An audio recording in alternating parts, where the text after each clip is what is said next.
Reg, let's go. I like that. How come did I decide to do this challenge? I'll actually be explaining it within today's content. I decided to do this challenge because I've realized that, and I was listening to this guy called Naval. I'm not sure if you guys know him, right? He's an angel investor. He's a guy who's, he's just an investor. He's a pretty smart guy. And he was talking about something that really changed my perspective, right? And it was that, Reg, someone pinned you. Can you put me back or I'm not sure. You're on pin. What are you guys seeing?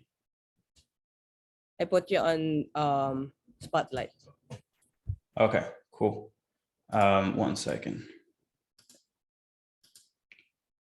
Let me see.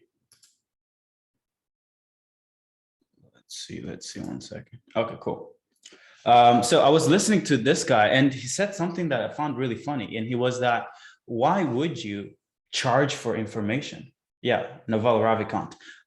He was like, it's stupid because if you charge people for the things that you know, then that means that less people actually know what you know. And in order for you guys to become customers of mine, you have to have the same beliefs as me. So me actually keeping everything for customers and only charging, a lot of money for the stuff that we sell is actually stupid, because it actually keeps people from knowing what we know. And if less people know what we know, that means that they're not using the systems that we've built, right? So if you look at the biggest companies, Facebook, Twitter, all these companies, Amazon, all this stuff, like they're not keeping things to themselves. They're not asking you to opt in or to pay for something before you get to see what value they have to deliver. And that's what ends up creating like a network effect, right? So when you see people charging for the stuff that they're, of course, I'm not necessarily going to be giving away everything in here because then that would not necessarily be it. But my goal is to give as much as I can away so that you guys can actually be self-sufficient from just accessing the free insights. Okay. But and I think that just having the information that I'm going to cover today is going to be really helpful for you guys. Okay. Iman got a birthday watch. What the hell? I'm not sure who's Iman Gadzi. Jesus. Okay, guys, I'll just go ahead and just share my screen because it's just distracting.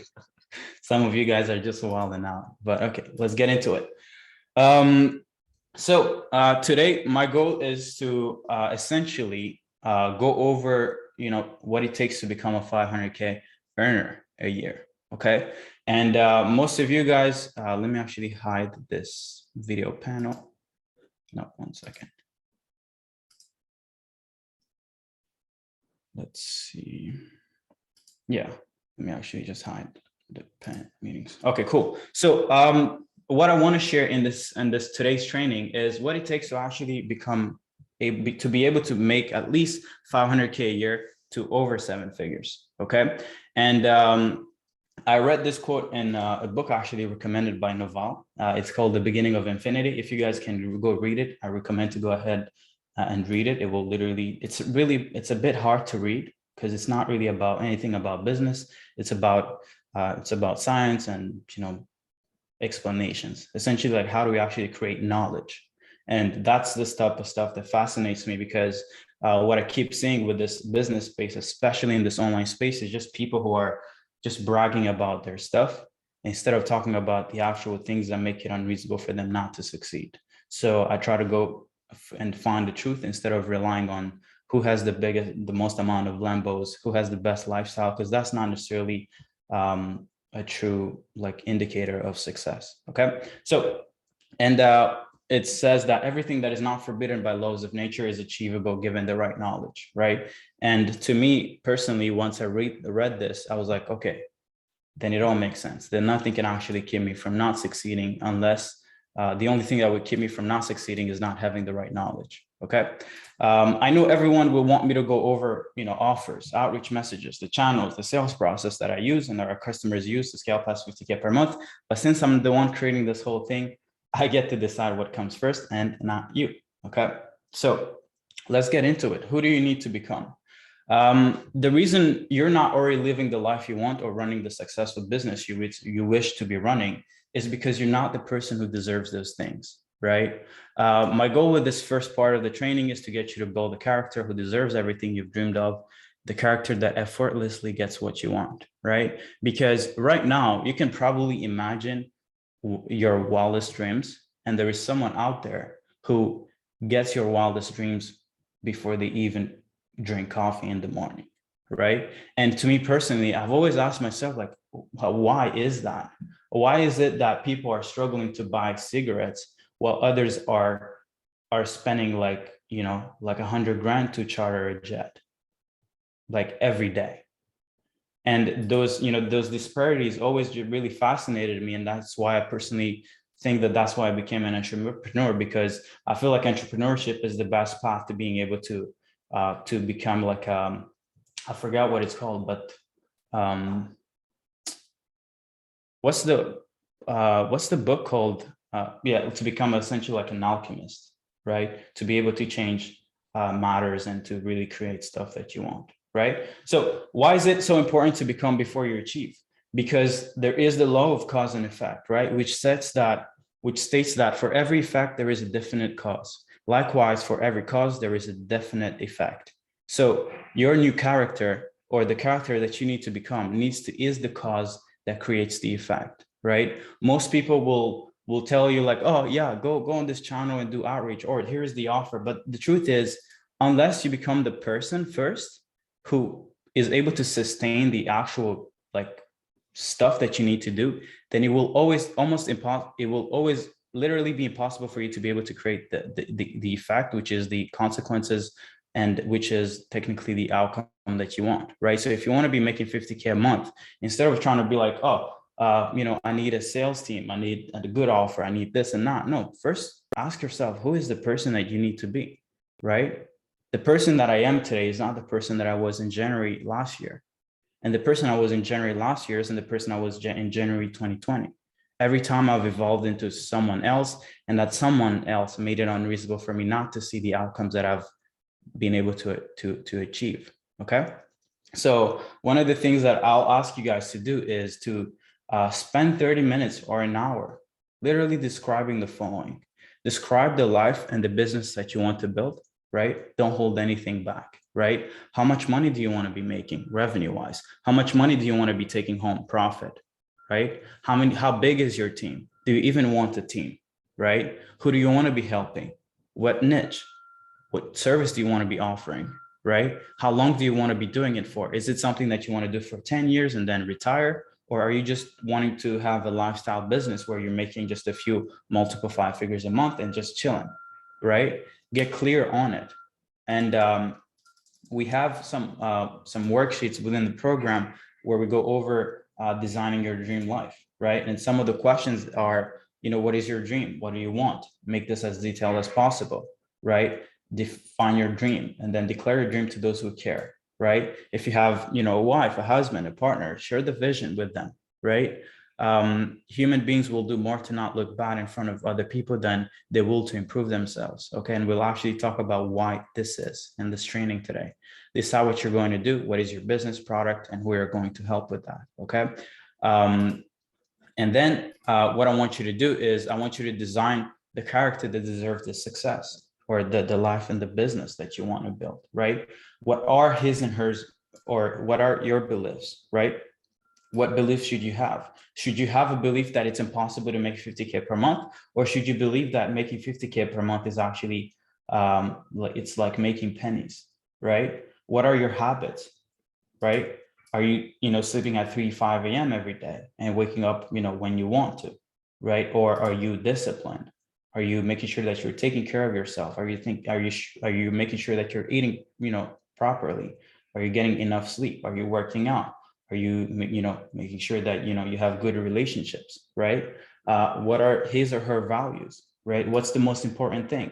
Is capital the most important thing for you, or is taking care of other people the most important thing for you, right? A lot of people get lost in like, they have no values, right? So it's like, oh, unless I'm making money, I'm not doing business with you. And for me personally, I've always realized that I don't want to be surrounded by those people. if you're in it more for the money than the actual like journey and the people you're doing it with, then, you know, then I don't want to do business with you, because money comes and goes, but like who you are as a person and your values always stay the same. So I personally, let me show you guys something real quick. I'm not sure if I can, I think I can show you guys. I got this from Alchemy of Self. It's by Sam Ovens. Has anyone been into Consulting Accelerator?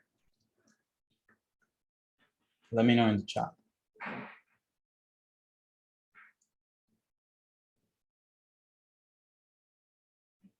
Cool. Awesome.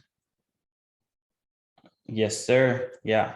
So let me show you some of the stuff that I personally built out. So for me, this is what I built, right? This is Alchemy of Self. Sam is a GOAT, and if you haven't gone through Sam Ovens' content, you better go through it. But so for me, some of my identity is, I'm prolific. I'm the, Nipsey Hussle, if you guys know him. He was a shark. He did great things while he was here. But I believe that I'm the type to actually go after the things that I want, right? And I think that, one of the things that makes me my competitive edge is the fact that I can have a bigger vision than others, right? And I put Grant Cardone here because I feel like he's a great family man, right? He's the type to go after his dreams. He never sacrifices his dreams, but he also makes sure that while he's going after his dreams, he's also taking care of the people that he loves. And he's also with his family all the time, right? Literally, his family is his business at this point, right? And I put books. So, just as a sign of knowledge. I need a great view. So I need a view, guys, right? And the truth is, when I was filling this out, it was probably maybe last year or 2020. And, you put these things here and you're like, oh my God, yeah, this is cool and all, but like, you don't really have conviction that you can actually achieve it, right? But today, except from, having 2 kids and having a wife and having a jet, there isn't anything here that I don't currently have or that I couldn't currently get, right? So it's good to get clear on the things that you want, right? And let me show you guys. And I think that at the bottom here, there is, last year's goals, right? I had told myself that, what the hell is going on? So I had told myself that I need 100K cash collected after tax on hand by end of 2021. I had, told myself that I needed 7 figures or 6 figures per month in revenue to hit that and maintain it consistently. Health and fitness goals, right? A specific weight, specific body, whatever stuff. Endless natural energy, mental focus and clarity that is unrivaled, free from all unhealthy foods, habits, drinks, and snacks, behaviors, right?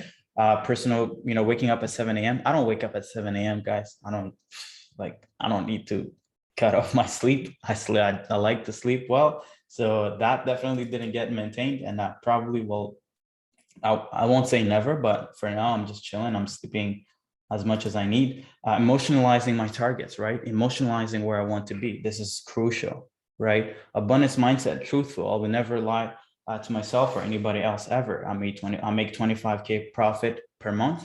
I build and invest in great relationships, right? So as you guys see here, it's always said in the present, right? It's never, oh, I will have 100K cash. Oh, I will make 6 figures per month. Oh, I am, truthful, or I will make 25K per month profit. No, it's, I do it already, right?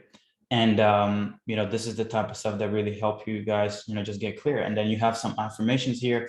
Some of them, I kept them from what Sam Ovens had them as, right? But these are just affirmations just to repeat. I don't go through them as much as I was before, but I used to go through them a lot in 2020 and beginning of 2021, right? Once you get busy in the trenches, like you don't need to do this because you fall in love with the work, right? So I didn't really need much affirmation. I don't need much affirmations anymore. But for anyone who doesn't have this, I think we could figure out a way to give you access to it later on. Who would want access to this thing? For those who haven't gone through it. Cool. Awesome. Yeah, I'll definitely be sharing it. I think it's something great. I think if you don't have clarity on where you're going, like, and who you need to become, like, you're just lost, right? So I think that would be pretty sick to have.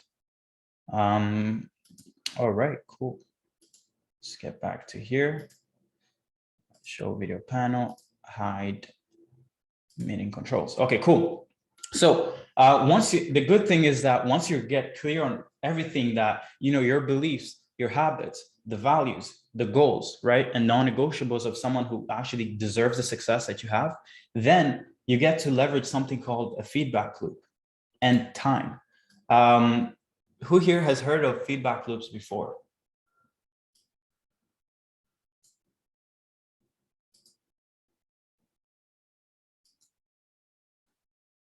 Cool. Awesome. So I won't go into, we could go on Google and look up the definition of feedback loops, but essentially what feedback loops are, if I was to like try and explain it to like a 5-year-old, I would just say that the output influences the input.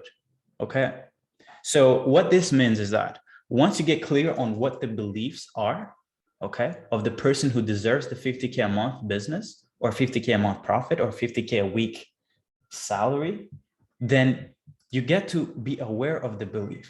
And once you're aware of a specific belief, then you take specific actions that are exactly attached to the actual belief, right? So if I believe that in order to get to $250,000 per month, I need a team, well, guess what? I'm going to go ahead and hire a team. And guess what? By hiring a team, then something changes in my business stage, right? So as an example, in November, I removed myself from sales, and I think Hassan is on this call. And that month, I didn't take a single sales call, but we generated, we generated over six figures in revenue per month. And what that was is that it's just a confirmation. It's a new reality. Before, we were stuck between 50K and 100K because I was still doing everything myself. But I asked myself, hey, the person who's actually trying to get to 250K per month, is he still taking care of sales calls? Is he still taking care of generating appointments himself? No, right? So I didn't wait to be at 250K per month to have the stuff in place. I thought of the stuff that needed to be in place before I got to 250K per month. Okay. And then what ends up happening is that the new reality of November of last month, or November, which I'm talking about 2021, created a feedback. And that outcome, even like it just enhanced my belief in what needs to get done to actually achieve the outcome. Okay. So a lot of the time, and this is not just about like business stuff, it's about a belief. Let's say you believe in yourself. So then you take action with that new belief, right? And then you experience a new reality, and then it feeds back into the new belief. So now it's like a reflexive cycle that just keeps on making it stronger and stronger. So a lot of the people, the reason why they never get to achieve anything is, first of all, they don't have like an input. They don't get to decide what is the input of their life. So they're just going through life as like, oh, okay, my parents told me to go to school, so then I'll go to school and then I'll get a degree, and then everybody decides on your input. And that's why it's like, how do you get to control your reality if you don't control your belief or the input, which is here, right? So a lot of people who are like, you don't start with the tactics, right? In the next 5 days, we're going to be going over a lot of tactics, but it starts with controlling your input, right? Because once you control the input, that input gets you to take new actions, right? And then those new actions provide you with a new reality, and that new reality gives you a specific feedback, right? So you experience a new reality, you experience a new state of mind, and then that new state of mind influences your current state, and then it just enhances the thing. Okay. Now let's go on to your biggest threat, which is thinking and decision making, right? What if I told you that even once you know what you want to achieve and who you need to become, it won't be enough for you to actually achieve it, right? And this is something that has always fascinated me, because I know people who are way smarter than I am, but who aren't doing the things, than, or who aren't doing more than I am, right? Or I know people who are way dumber than I am who are killing it, right? And I've always asked myself, like, how? It doesn't make sense, because I know people who are literally geniuses who can't seem to get the things they want out of life. And for me personally, I think it comes down to thinking and decision making. If you were to get me to pick one skill set or one thing to work on, it would be making good decisions. Because as you guys will see here, let's check this out actually. So I made this training in the program, right? And there is, just a training specifically for like just this and importance of making decisions. But I had not actually looked at what Jeff Bezos degree was in, right? So I was like, okay, let me actually look at what this guy actually graduated in, right? And I went on Google, and it says that Jeff Bezos graduated from Princeton University in 1986 with a bachelor's in electrical engineering or computer science. Before before starting Amazon, he also went and worked for fintech startups and hedge funds and stuff like that. But I went out there and looked at what's the average salary of someone who graduated in the same field as Jeff Bezos. And apparently the entry level position is 50, let's say 60 grand. And let's say the average, salary is like 65 grand or 70 grand, right? But then if you look at Bezos, his actual, let me actually zoom in a bit. This is how much Jeff Bezos makes in a second. He makes 2 grand every second. In an hour, he makes 8,900,000. He makes 8 million every hour, guys.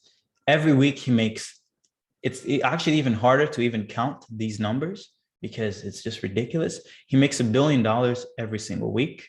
In a month, he makes, is it a billion? Yeah, it's $1 billion. A month, he makes 6 billion. And in a day, he makes 200 grand, okay?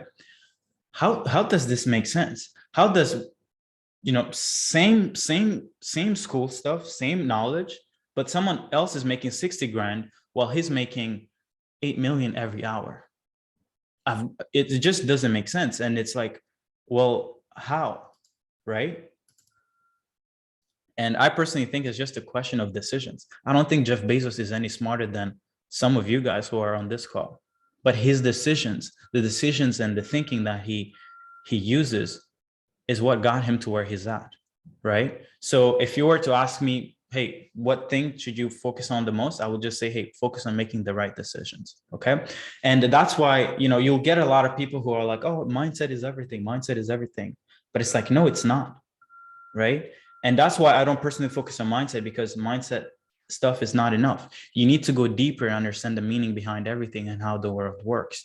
Understand and recognize patterns to determine how humans behave, both rationally and irrationally. And you need to get good at understanding how the world works, guys. Okay? So my focus in this part will be to share with you the tools you need to become a great thinker and a great decision maker. I believe that you become unstoppable once you understand how the world works and not how you want it to work. And if you understand how it works, you can get it to work, do the work for you.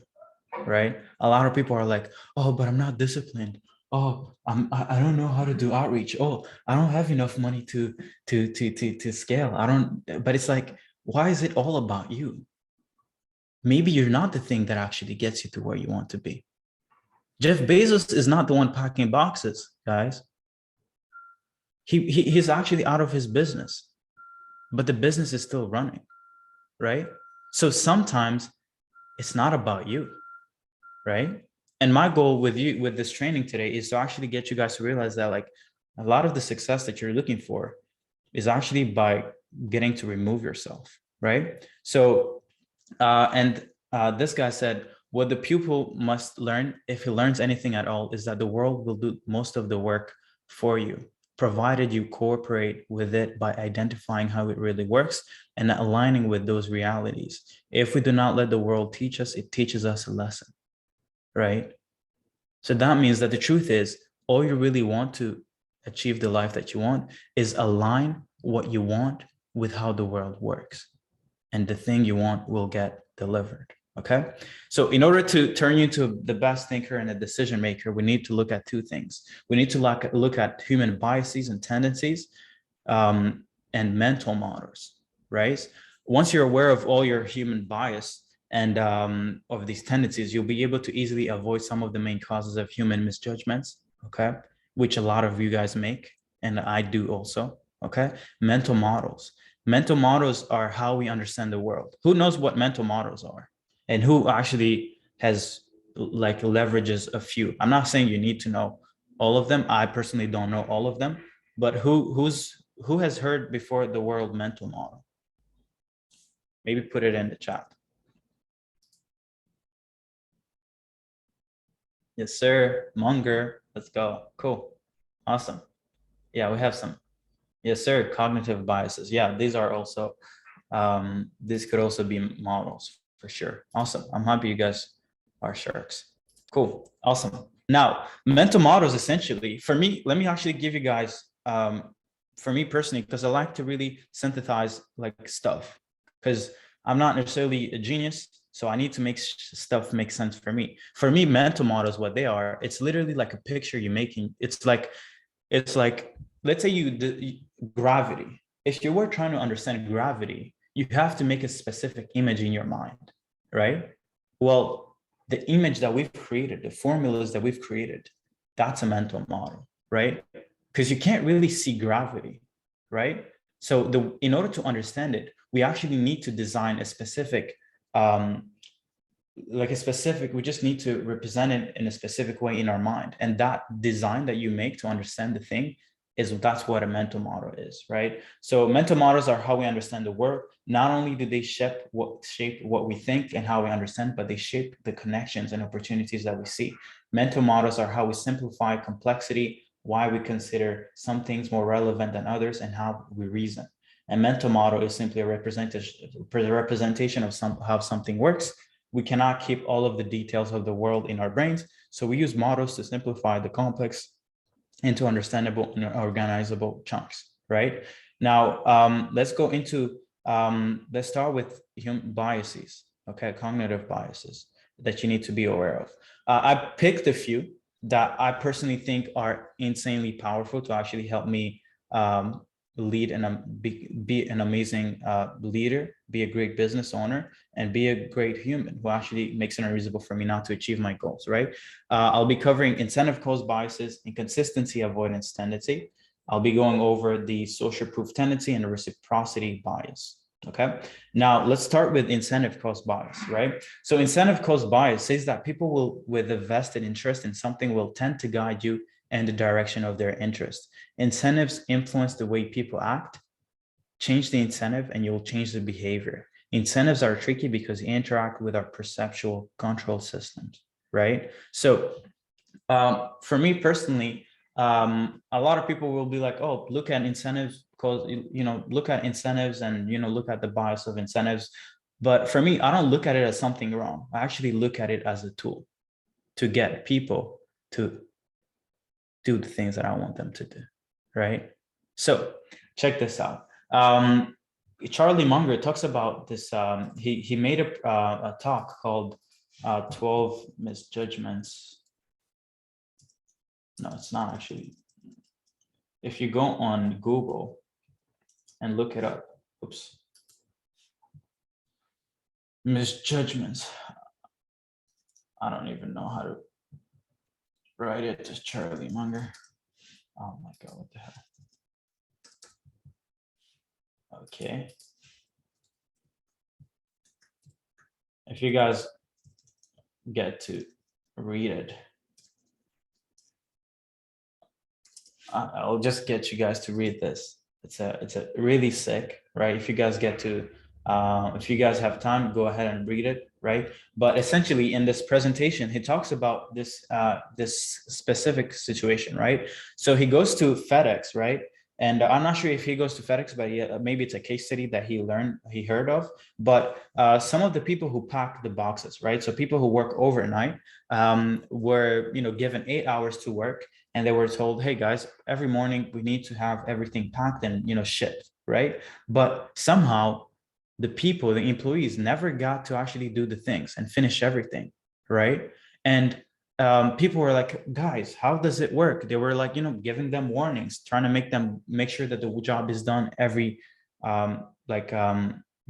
job done as it should be done, right? But it never could get done, right? Until someone came in the business and they're like, hey guys, why are you guys paying people per hour?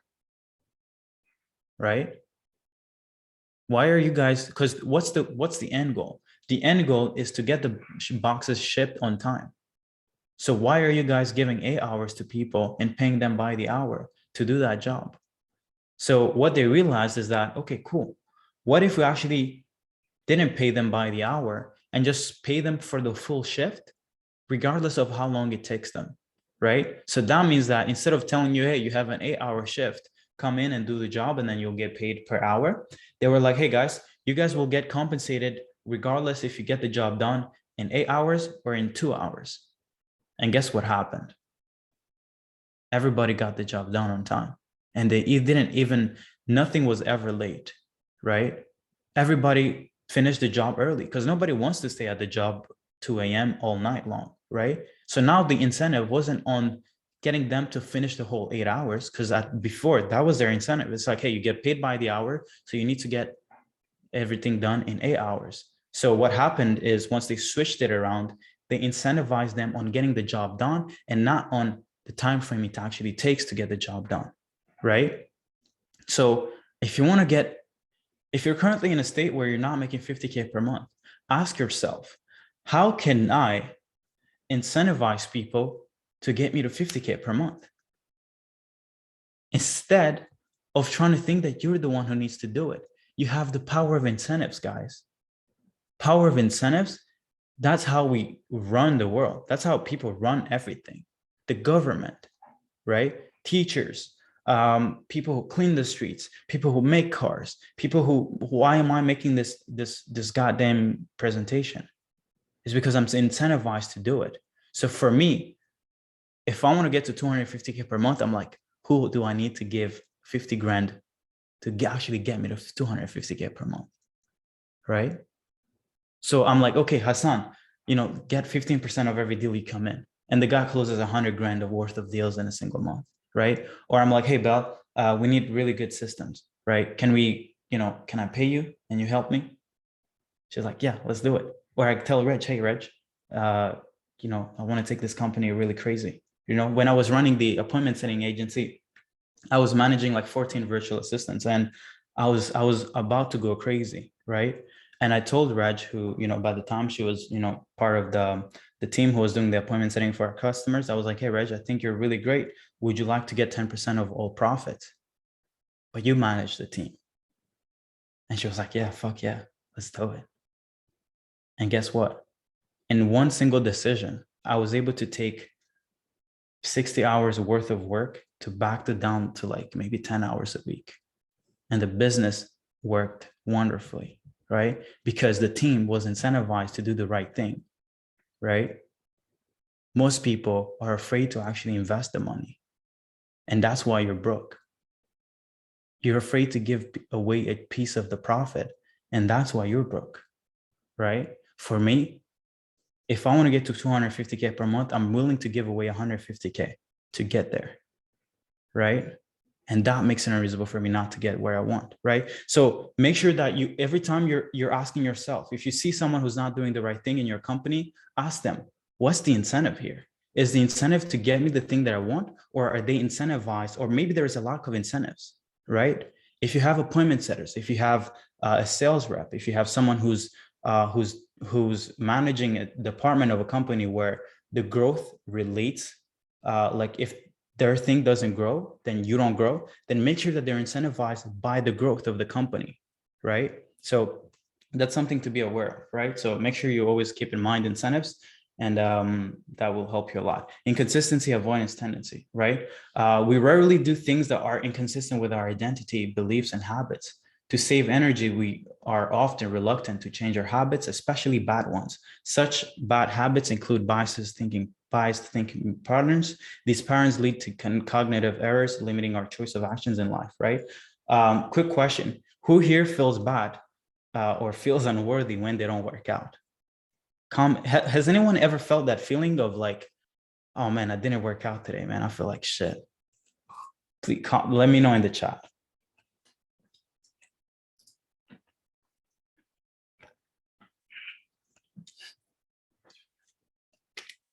Yeah, or not doing the work in your business, right?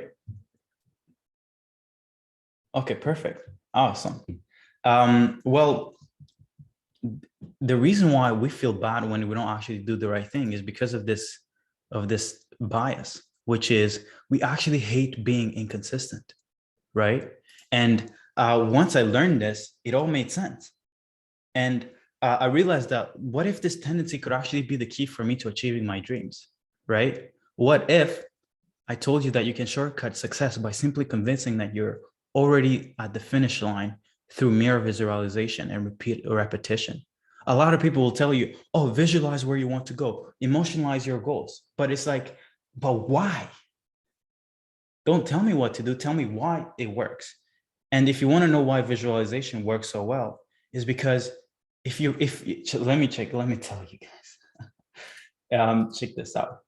I showed you earlier this alchemy of self workbook, right? Now imagine this. I wake up every day and I spend, like 20 minutes going over everything that I want, right? I want to, run a consultancy, 250K per month. I want to be a real estate investor. I want a clothing brand. I make 8 figures from my business passively and created a 7-figure yearly income from his real estate portfolio. I enjoy my passion for cars, and this really it provides, buys cars for all my brothers. I need a Porsche, guys. Okay, so if you keep seeing me talk about Porsches, this is why, right? July 28th, pulling up to the dealership, daily car. I didn't end up pulling up to the dealership, right? Because I improved my thinking. Now I'm not worried about cars, but one day we might pull up to the dealership, guys. Okay, I'm a beast. I have to be a beast. Evolving continuously, right? So check this out. Every day I just come here. I look at the stuff that I want, right? I look at this home. Look at this home, guys. This is fucking crazy, right? And then I go over here and then I look at this place in New York. I'm like, wow, this is sick, right? And then I go over this manifesto, and then I go over my 2021 goals, right? And I go over everything, affirmations after affirmations after affirmations, right? Guess what happens after I repeat it enough times? Well, it becomes my reality. Even if it's not necessarily happening, but my brain doesn't care. My brain doesn't know if this mic is real or if it's fake, right? Repetition makes it so that your brain believes the thing that is consistently showing up. It doesn't have to be reality. If you were to close your eyes, right, and imagine making love,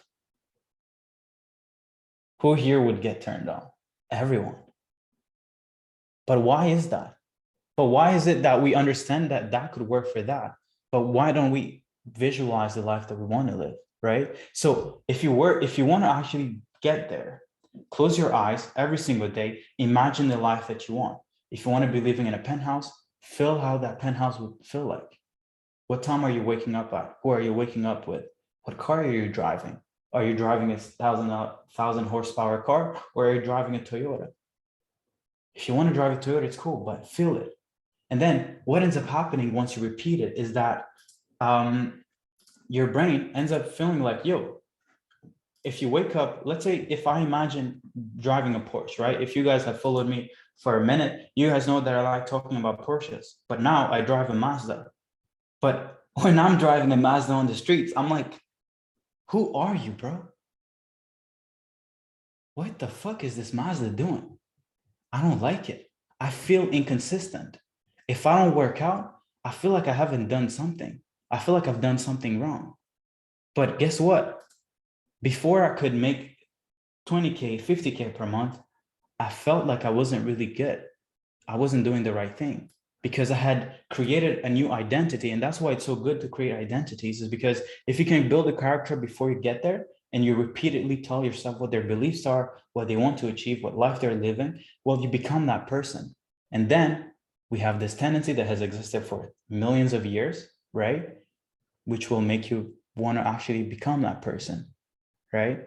So this is a way of literally making sure that you always do the right thing by simply aligning your identity and making sure that you leverage this bias, right? So this could be either wrong or you could use it to your own advantage, right?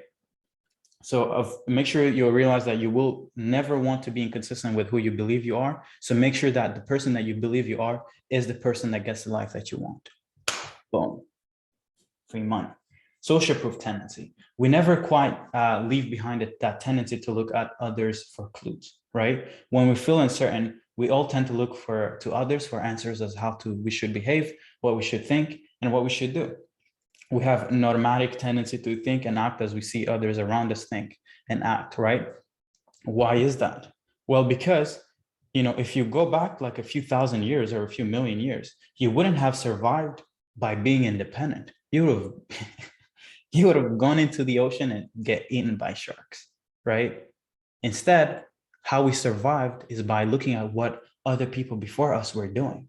If they're going to hunt, then we would go ahead and hunt. If they would go ahead and, just find vegetables to eat, let's say the women would go out there and get vegetables to eat, then, women, when they grew up, they would go out there and do the same thing, right? If we were told to never go there, we would never go there because we wouldn't, the stories maybe didn't even have an explanation. If someone told you don't go there, you don't go there. You don't even ask why.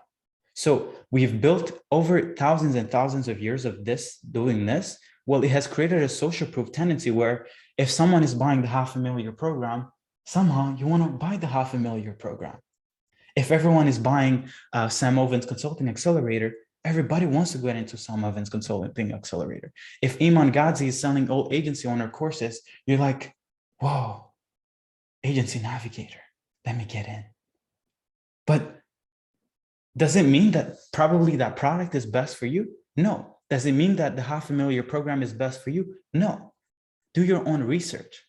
So I personally believe that most of everyone online, me included, they make their money not because they have great products, but because they actually leverage social proof, right? Everybody's talking everybody's flaunting their customers making, $100K a month, but somehow you check and it's everyone's customer, right? You see this guy on an interview. Oh, he's worked with Serge. Oh, he's worked with Jaime. Oh, he's worked with Iman. Then where does the value come from? From which course is it, right? So you end up confused. But this is this social proof thing going in, right?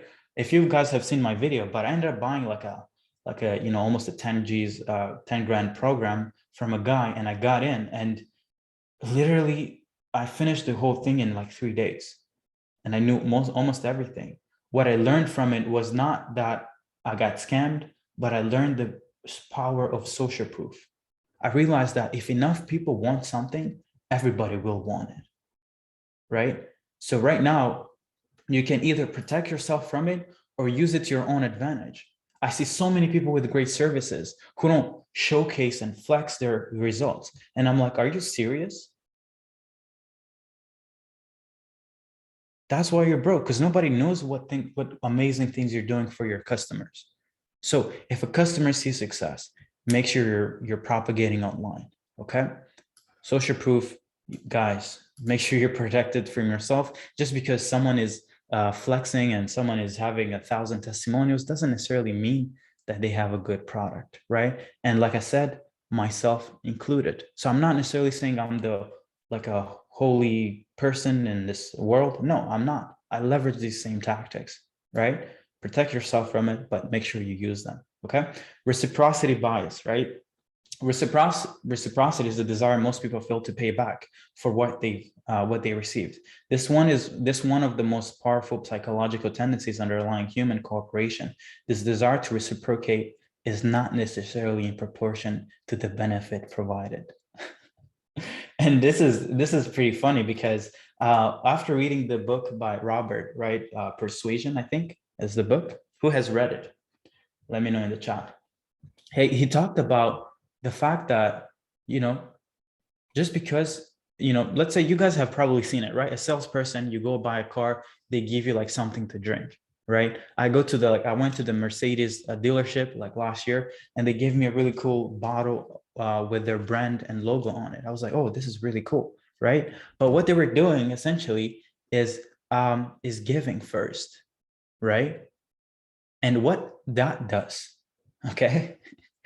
It does, because this has existed for years, right? Like I said, I was talking about, guys used to hunt, women used to like let's say go, get like reap or so like just get the fruits and vegetables and stuff like that. And some families didn't have food. Let's say not everybody who went to hunt gathered actual stuff to eat. So what ended up happening is that families would go ahead and be like, hey, we have enough meat for us and you guys, so here is a piece that you guys can consume. And what ended up happening is that since that family gave you let's say meat or fruits and vegetables, then one day it will happen that they will not have enough stuff to actually survive. So now, because they gave you when you didn't have it, now you actually get to give them when they don't have the thing that they actually need to eat to survive. So we did that for thousands of years, right? And what ends up happening is that I was like, okay, cool, amazing. Well, can I leverage it through outreach? And what ended up happening is that when I started my appointment setting agency, right, we used to do it traditionally like everyone does it, right? They're like sending emails and then messages and stuff like that, hoping to get meetings. But I was like, well, what if I induced the reciprocity bias by giving people before we actually try to take away from them, right? So I was like, well, the best way to give, let's start actually making 5-minute Loom videos for customers or prospects.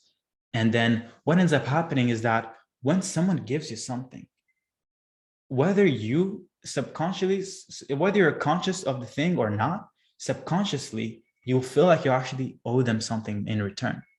And that's how we used it. I promise you guys, if I was to go back in January and give you guys some of the feedback we got from our first customers who were making looms, right? Like prospects were like, oh my God, thank you so much for making this video. Yes, I'm available to get on a call. But I promise you, if you were to look at their other emails of people trying to get them on a call, they're like, why are you spamming me, bro? Right? Just giving switches something in your brain. And the fact that I'm making this challenge, right? A lot of you asked me, or some people asked me, hey, Serge, why did you decide to do this challenge? Bro, I need everybody here to want to reciprocate. So I'm about to give you all so much value that you feel like, yo, wow, this was great. So let me actually give back, right? So this is this type of stuff that, it's subconscious. So we're not necessarily aware of it, right? And you get these gurus telling you, oh, make looms, oh, give value, but they're not telling you why. So my goal is to give you guys the underlying reasons as to why this stuff works. And then once we actually get to doing it, it's going to make sense, right? Now, let's go into the mental models that you need to be aware of, okay? I picked a few, probably some of the most important ones for me personally, because there are a lot of them. I couldn't even go through them if I wanted to today, but check this out. First principles or reasoning from first principles, okay? First principles thinking is one of the best ways to reverse engineer complicated situations and unleash creative possibility, right? Sometimes called reasoning from first principle, it's a tool to help clarify complicated problems by separating the underlying ideas or facts from any assumptions based on them, right? This mental models, put simply, provides you with the truth. Once you have the truth, you get to gain control of the game and not be stuck in the matrix, right? So simply put, what I personally, if I was trying to explain again to like a 5-year-old what first principles are, is instead of trying to reason, just trust your gut or try to make sense of just like using stories, analogies and stuff like that. No, ask yourself, what's the like literally, and actually let's try to use an actual example, right? So as you guys know, who here knows that kids, or I mean, everybody probably knows it, but like kids always are asking like, why? So when you tell them like, hey, you need to drink water, why? And then you would answer, because your body needs hydration. Why? Because if you're not hydrated, you're going to die. Why? Because I mean, I'm not necessarily, I don't know much about the human body, but like, I guess that in the actual water, it helps, maybe, helps with the blood circulation, with oxygen and stuff like that. So you get to understand the underlying reasons behind the actual thing, right? So let's actually pick an actual example of a problem, right? Because you can use first reason from first principles with simple problems like, I can't get meetings for my agency. Who here can get meetings? Can someone tell me who's not able to get meetings?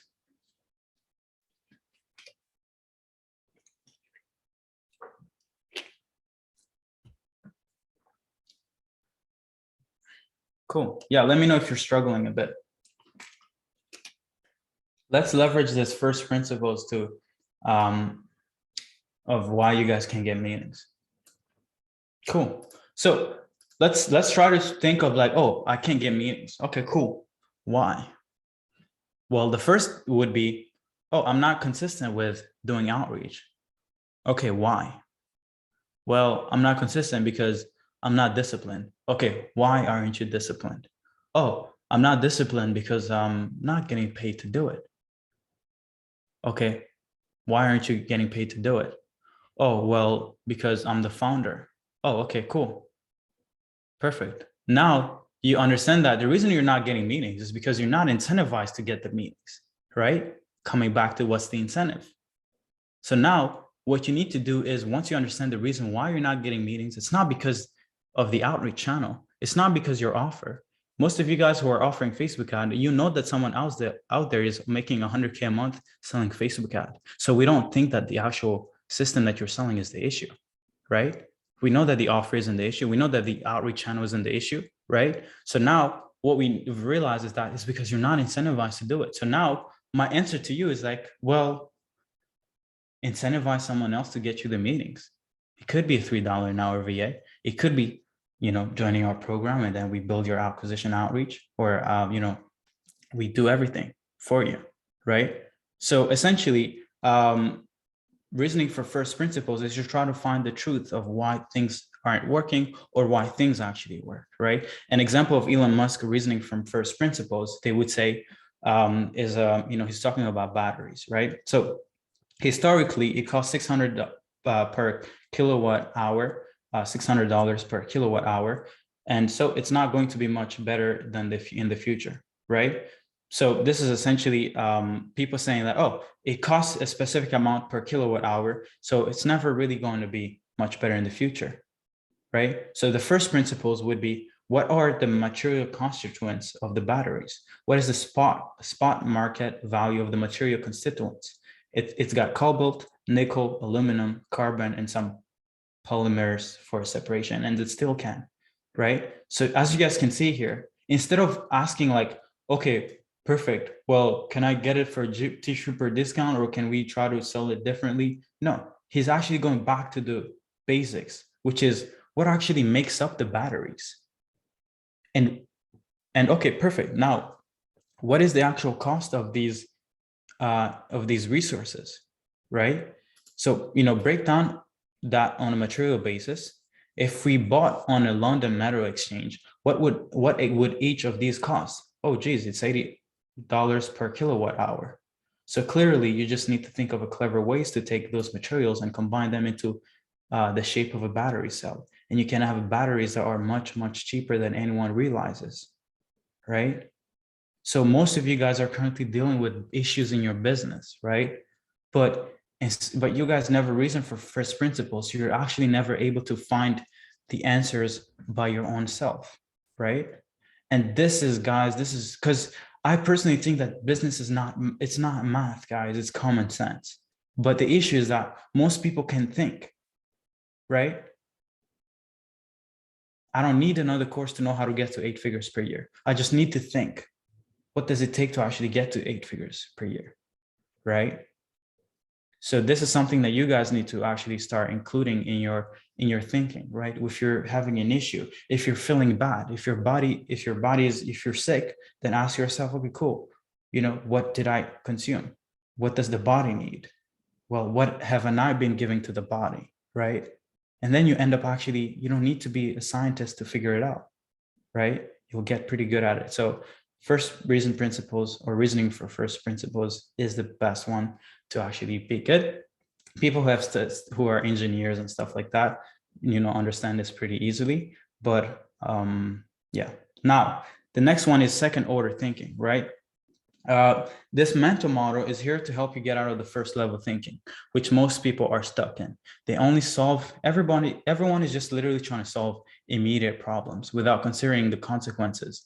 While second order thinking is more deliberate. It's thinking in terms of interactions and time, understanding that despite our intentions, our interventions often cause harm, right? And, Ray Dalio, who's a great hedge fund guy, said that failing to consider second and third order consequences is the cause of a lot of painfully bad decisions. And it is especially deadly when the first inferior options confirm your own biases. Never seize on the first available option, no matter how good it seems, before you've asked questions and explored. Okay. So I think that this single mental model has probably helped me make the best decisions in the past year of being in business, right? Because I never make decisions to give me the best immediate gratification thing that I want now. I'm always making decisions to try to that have like second and third order effects are actually positive, right? Because most of you guys, or most of society, the reason why they never get the thing that they want is because they're always just seeking instant gratification, right? Even in business, right? So I'll go over just like ways you can actually put to use, or you can use second order thinking. It's always asking yourself, and then what, right? So let's say you're looking to like hire. I don't know which use case I can use right now. I'm trying to think. Let's try this example, right? Actually, no, I don't want this. I don't want this example.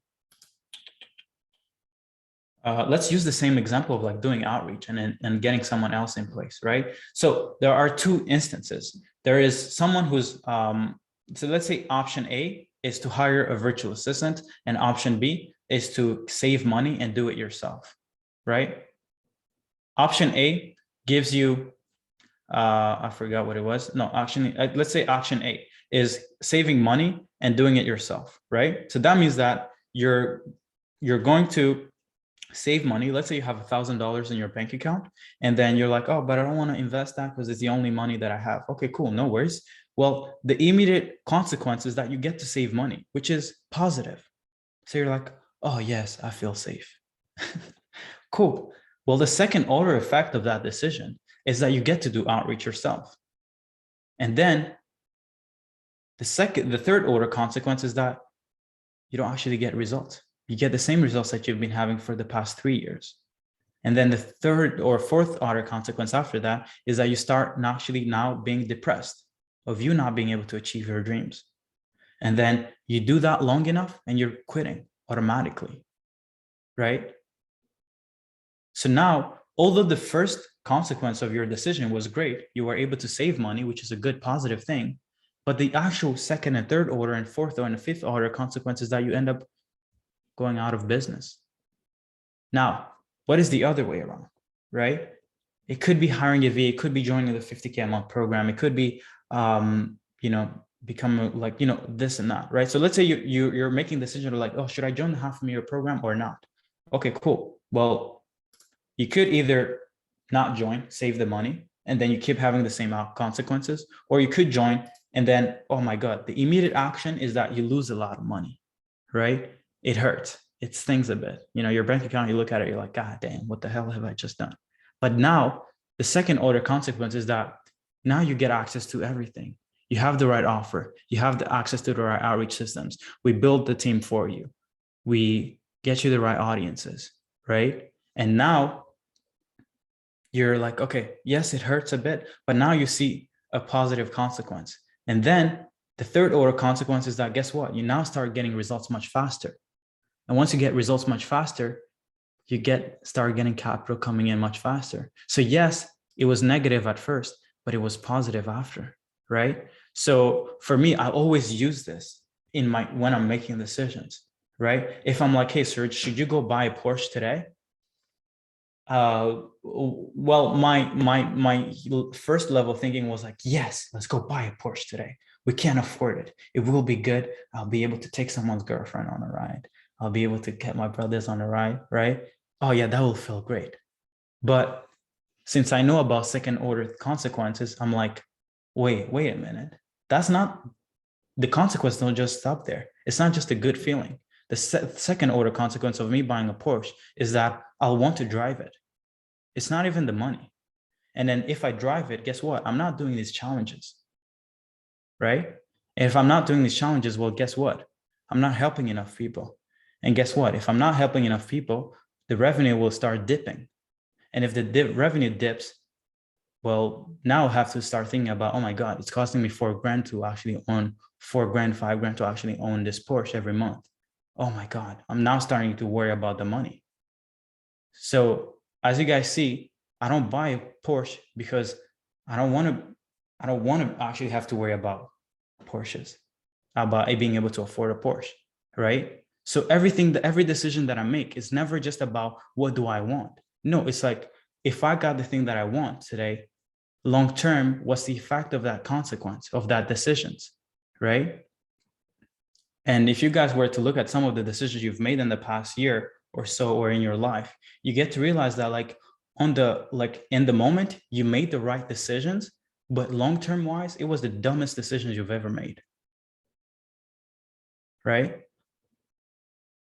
And it could be the same thing with alcohol. Let's say you're like, oh, I like drinking wine, right? In the past 2 weeks, I haven't really been drinking, but I used to like drinking, let's say, like a little bit of wine. But I know people in my family who drink a lot, but they don't actually understand the second order consequences of them drinking. Because you drink today, and then you get a high, or you feel good, and then the next day you want to repeat the same feeling because it was amazing. But what you don't understand is that if you keep repeating it, then it actually goes and impacts other areas of your life. You're not waking up on time. You're not feeling great. And if you don't feel great, then that means you don't get to perform wonderfully. And if you don't perform wonderfully, then that means that you don't get to be consistent. And if you're not consistent, well, you're never actually going to be able to even get access to the capital to be able to afford your lifestyle of being a alcoholic. So make sure you make your decisions wisely. Okay. So, and then the other thing is, let me look at what you guys are thinking. Okay, so yeah, so inverting thinking process, right? Instead of focusing on how to solve a problem or achieving a specific outcome, which could be making 50K per month, growing a team of 8 players, creating the best offer, becoming the happiest man alive, and thinking of what could keep you from achieving X. Well, wait 1 second. Actually, yeah, I'm sorry. So, so what this is essentially, instead of focusing on how to get to your dream outcome, actually just think of what could keep you from getting to your dream outcome. Simply put, that's what it is. You simply invert the actual thing, right? And simply avoid everything that would keep you from not achieving X, right? And Charlie Munger said, all I want to know is where I'm going to die, so I'll never go there. And this is pretty profound, right? And I personally think that if you use this inverted thinking process, then you get to achieve everything, right? So as an example, it's like, let's say, who here hasn't been able to get to 10K a month? Put it in the chat.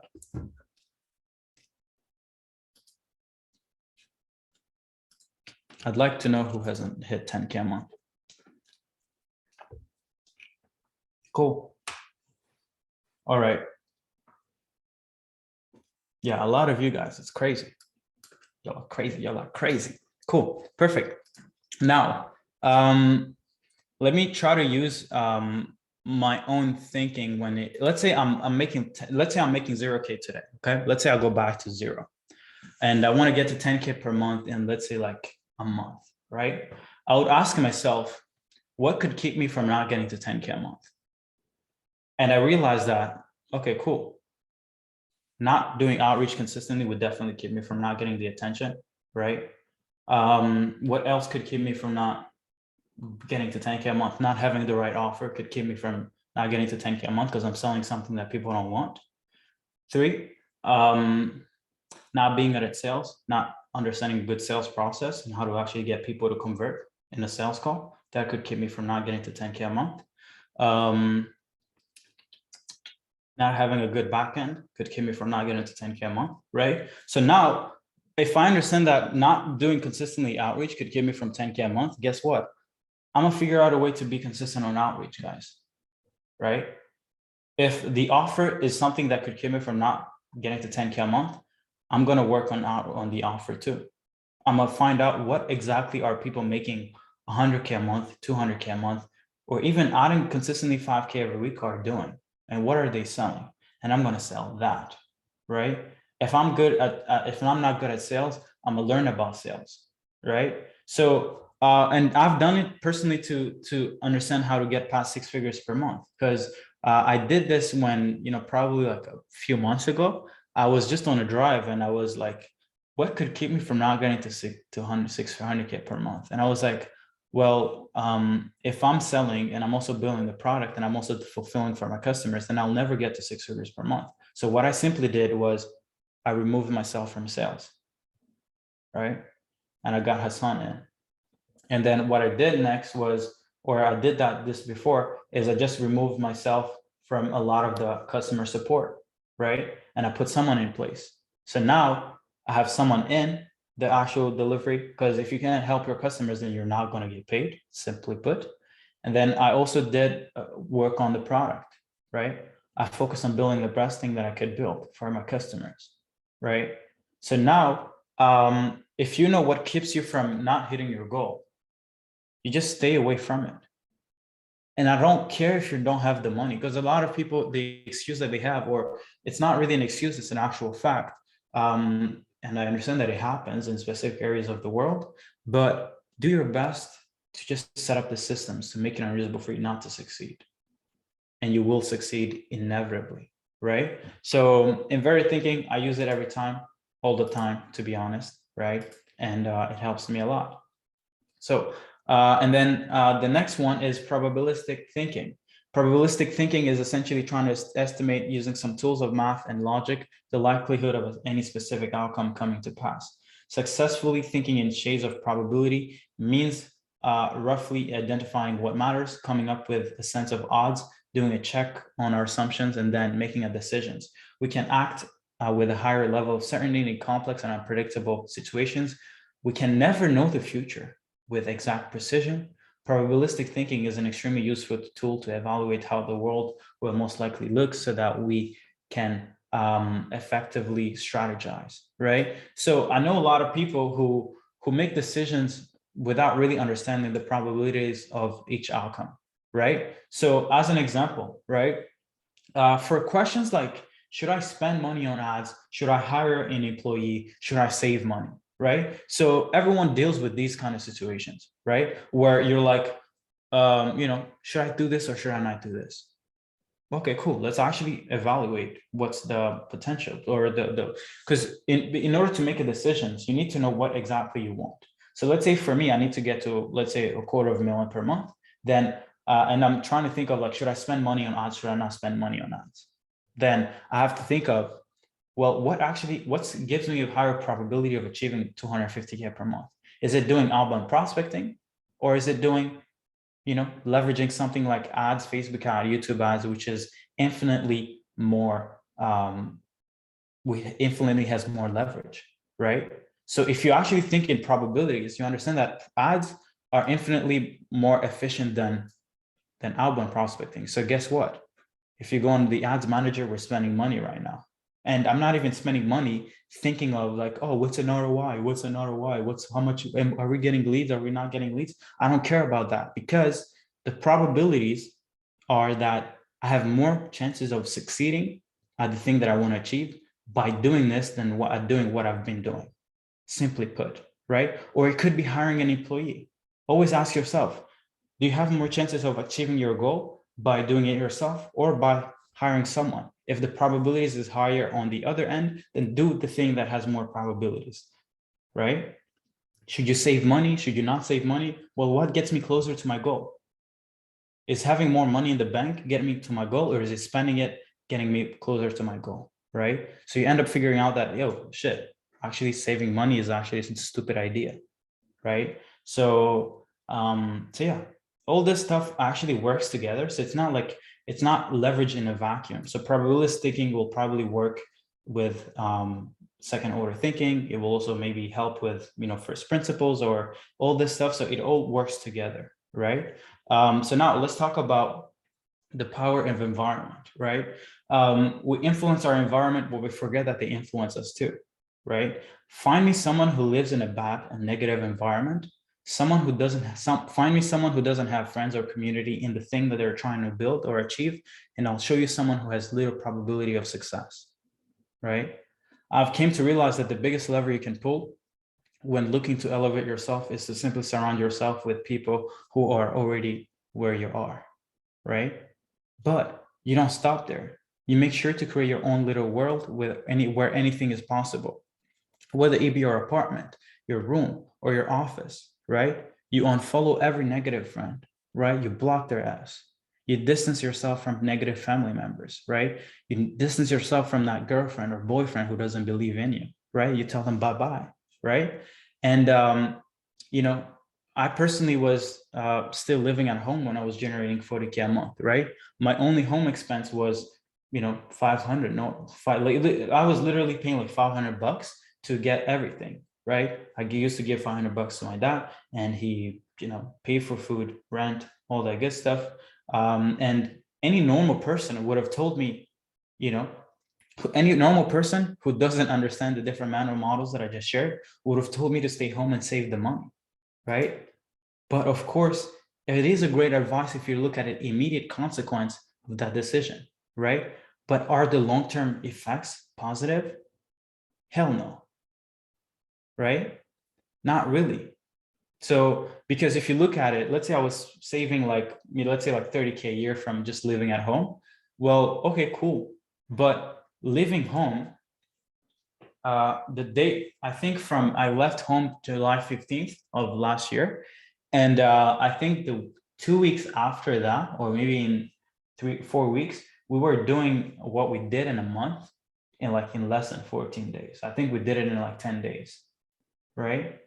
So what was the first order consequence of me staying at home would have been like, oh yeah, I'm saving, $3,000 on rent and like utilities and all that good stuff, but it's actually costing me an extra 40K per month, right? Because I'm not in the right environment. So if you're currently not where you want to be and you can't change your environment, you can find people who are playing at the same game that you're playing at. Please change it. Change it, please, please, please, right? Because I personally, and I think a lot of people, talk about it. I know Nick Cosman talks about it. I know, Steve Jobs, literally when he moved out or he moved in his apartment, he literally had nothing in his apartment because he didn't want anything to bother him, right? And if you're currently not making 50K per month, right? I would suggest to join a mastermind group of people on the same path as you. This is literally it's just like a cheat code, right? Use one screen. You don't need 5 screens. Okay. I see people who have like 10 screens on their desk. I'm like, what are you doing? Instead of making decisions on that could literally add an extra 10K a day, you're making decisions on on where your eyes go. So you either pick, you spend like 100 decisions a day checking, oh, should I look at this screen first? Should I look at this screen second? Right? While others are like, hey man, should we spend this $1 billion on trying to fix on how to go to Mars? While you're trying to make decisions on which screen to check, bro. Make a choice. Help yourself, right? So this is decision fatigue. This also goes in your environment, right? Remove everything. If you have your phone distracting you, put it away. Just give it to your neighbor, okay? Have reminders everywhere of your dreams and your new character, right? So, if you guys get access to that cheat sheet, make sure that you have it everywhere. Put it on your walls, put it on your phone, put it everywhere, right? And then make the hardest thing to do the easiest thing to do by removing all friction, guys, right? This is the key to everything. If you know that, you're not, a lot of people are like, oh, I'm not disciplined. No, it's not that you're not disciplined. It's just that there are a lot of friction to do the right thing. So for me, if I want to build a great business, then the first thing that I do every morning is the hardest thing. Because I know that in the morning, I have the most energy. I don't check what the world is about. I just focus on me and I get the thing done, right? And an example of what we do for our customers, right? Because I've realized that a lot of people just, even though they know what to do, they're still not going to be doing it. So for me, I was like, well, can I remove as much friction as I can for my customers, right? So, for our customers, instead of telling you, because you have these courses, right? And a lot of people confuse our program with a course, right? But our program is not really about information, and I don't really care about the information that we share. But what we do instead is that we just literally almost take care of everything for you, right? We find, hire, and train the employees. Because I could tell you where to find the VAs. I will actually be giving you guys for free how we find the VAs, how we train them. But that's friction, right? We provide a step-by-step roadmap to adding 50K to 100K per month, right? So they don't have to waste energy to think about what they need to do next. So if you actually go in, like in the $500,000 program material, you'll see the roadmap, right? And step 1, step 2, step 3, there's steps. I don't want you focusing on how to leverage, scaling systems before you even get on your fixing on your sales argument for your offer. Once you're done with that, like it's just step-by-step thing, right? There is an amount of days you need to spend in each phase. It's because I don't want you to think. I just want you to get to work, right? Or I just need you to make sure that we get us to work, right? Because, some of the stuff it's done with you, right? We review and troubleshoot their outreach campaigns for them so they don't have to waste time, energy, or a single moment being depressed about bad results. Reg, can you give me a link of the foundational sheet that has all the customers' roadmaps, or no, foundational sheets? Because I'll show you guys. Because what ends up happening is that people get bad results and hope and think that they shouldn't get bad results, but that's not the truth. What you need is that it's impossible for. Thank you. 1 second. A lot of people make the mistake of thinking that you shouldn't have bad results, right? But, oops, why am I logged in at Serge Gatari? Doesn't make sense. But one of the things that I've realized is that you should not expect to not deal with problems. Instead, what you should do is understand that there is no way to avoid problems in business. Problems are inevitable, right? But for me is I don't want my customers to be like, oh, but I don't want them to try to figure out solutions on how to think. I'm just telling them like, hey, don't worry, we'll take away the responsibility of dealing with problems. Let us just deal with them for you, right? And we do this by reviewing their campaigns and just making the decisions for them on what they need to do next, right? Let's see.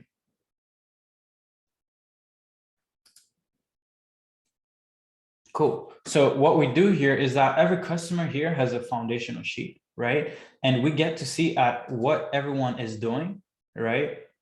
And we get to see the conversions for each prospecting, right? So if let's say Lewis is having a hard time with their outreach campaign, then Reg will come in and be like, yo, how come, your team is only sending like, 20 outreaches a day? Let's increase that to 50, right?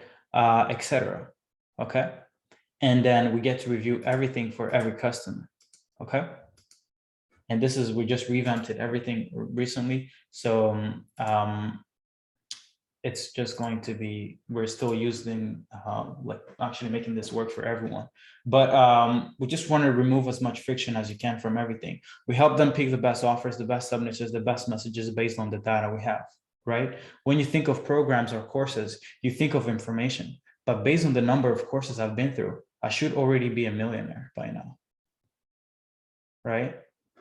Because it's not, it's because information is great, but we're still lazy humans, right? And we will not do we will not do everything we need to do to actually get to where we want, because there is friction and we're just lazy people. We're just trying to save energy and actually survive. That's our main thing, right?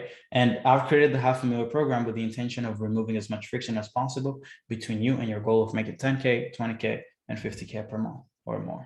Okay. I think I've talked a lot. So we can actually just get into the Q&A now. And yeah, so ask any questions related to what was covered today, or share any obstacles that you may be facing on the personal side of things. Systems and strategy and questions will be covered and solved in the upcoming days. So I'm not sure if anyone had any questions, but I think what we could do is, I'm thinking of maybe even letting you guys just get on mic and actually share your questions instead of actually reading them. So we can give like a few people to actually the opportunity to speak. So just raise your hand, and Reg, I think you can give people the ability to speak, right? Yep. Cool. Let me change the view so I can see everyone. So yeah, let me know what you guys thought of today. I know it wasn't necessarily, maybe the stuff that everyone is looking for, which is like, oh, how do we know what's the message, what's the sales tactics? But I think that this is the stuff that that you need to be aware of, right? Maybe what thing did you guys prefer the most within the stuff? Maybe the biases, the mental models that helped you guys the most, or that you guys think will be using the most?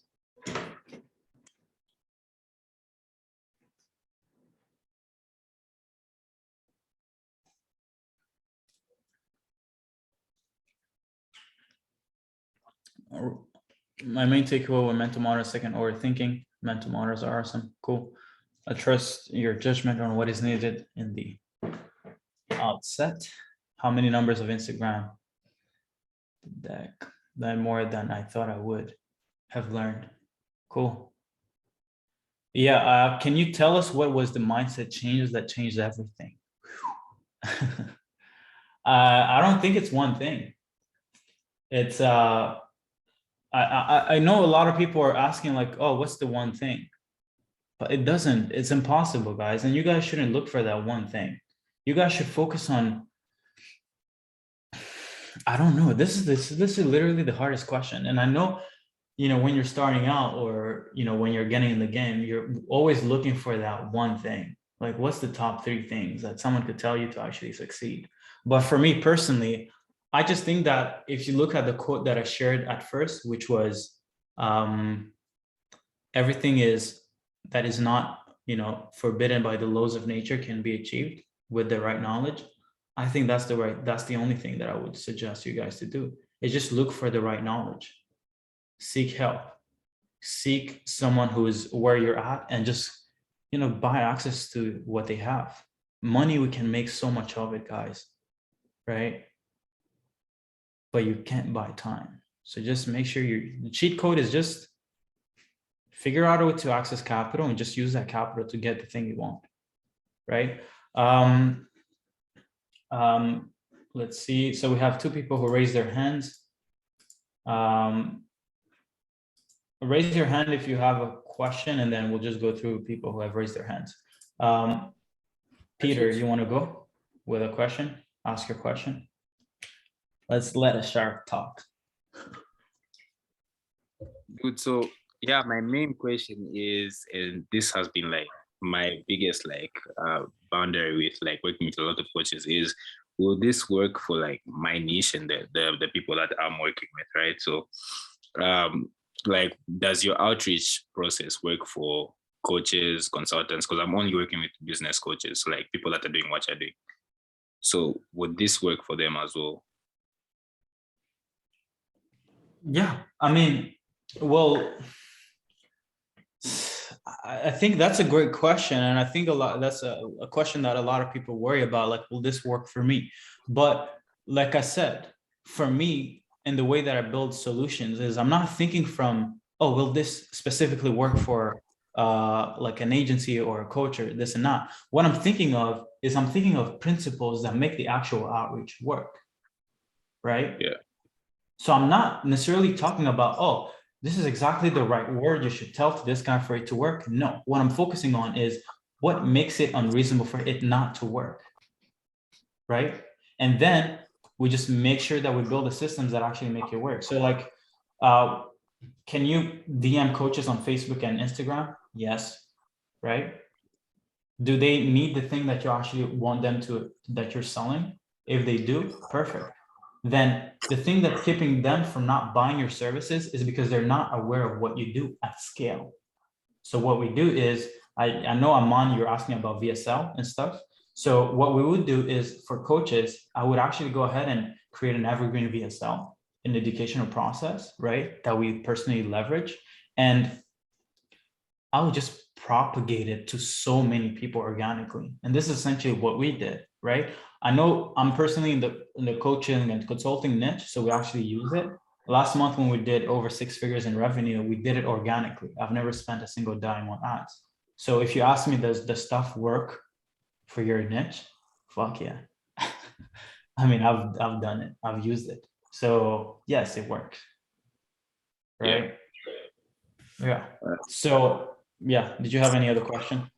Yeah, that was my only question, because like at the moment, I have like 3 clients and like 2 other guys in the other accounts, and then I'm handling 1 client, and I'm just thinking like, I shouldn't be doing this shit. So yeah, like actually thinking of, because my clients are running ads, and like a lot of the leads that we are closing for them or we're getting on appointments is like through ads. We're not leveraging organic at all. Nah, man, you shouldn't go straight to ads, man. You shouldn't. Yeah. Because ads are tricky when you really want to be profitable off the bat. So so no, I wouldn't suggest you sell ads as a service. Or maybe tell them no, don't use ads. Focus on leveraging an audience. And we'll be talking about that later on this week. But like, yeah, audiences is everything. Because once you have an audience and you make it work, you get to 20K, 30K, 50K, 100K per month without any ads, then you can actually go spend 50 grand on ads and not even worry about anything, which is personally what we're trying to do. Makes sense. Right? Yeah. That's Cool. it. Shahud, you're next. Yes, sir. My Amen. question is that this outreach process that you do, which means you send these messages to brands, right, in Instagram. Yeah. So what if we do the same thing in LinkedIn and send those messages to, if we find the business owner itself? I mean, it will work. It doesn't matter the channel. It's just that some channels have more. So check this out. And I'm not going to go. I'll go over this later on this week. But there is, if you understand like marketing, or if you've read certain books around copywriting, there is this thing that the market, there is a certain level of market sophistication. That means that a market gets to a point where they're tired of seeing a message. But what I've seen is that it's actually relevant on the channel that you're using to outreach them on. So if you go find a brand owner on Facebook and you send them an email, the response rate or any conversion rates are completely different, because the expectations on all the different channels are not the same. They're used to getting pitched on emails. So when you go find them on Facebook, they're like, whoa, what's this? What's going on, right? So, but to be honest, to answer your question, I think LinkedIn works. I think Instagram works. I think Facebook works. I think email works. It's just that some work better than others. But I'll be going over later this week on how to use them. Yeah, man. Yeah. Thank you for Thank some you. idea about it. Cool. Kane, you want to go next? Yo, what's up, man? What's up, bro? So yeah, I just wanted to ask, like, so when you were looking to like transition from being an agency owner to a consultant, Yeah. what was there a point or like a revenue number that you felt like you had to hit before you were like qualified to teach people? Or like, Yeah. what was the point when you felt like you were qualified to teach others how to do, like, how to run a successful agency? I'll answer your question indirectly.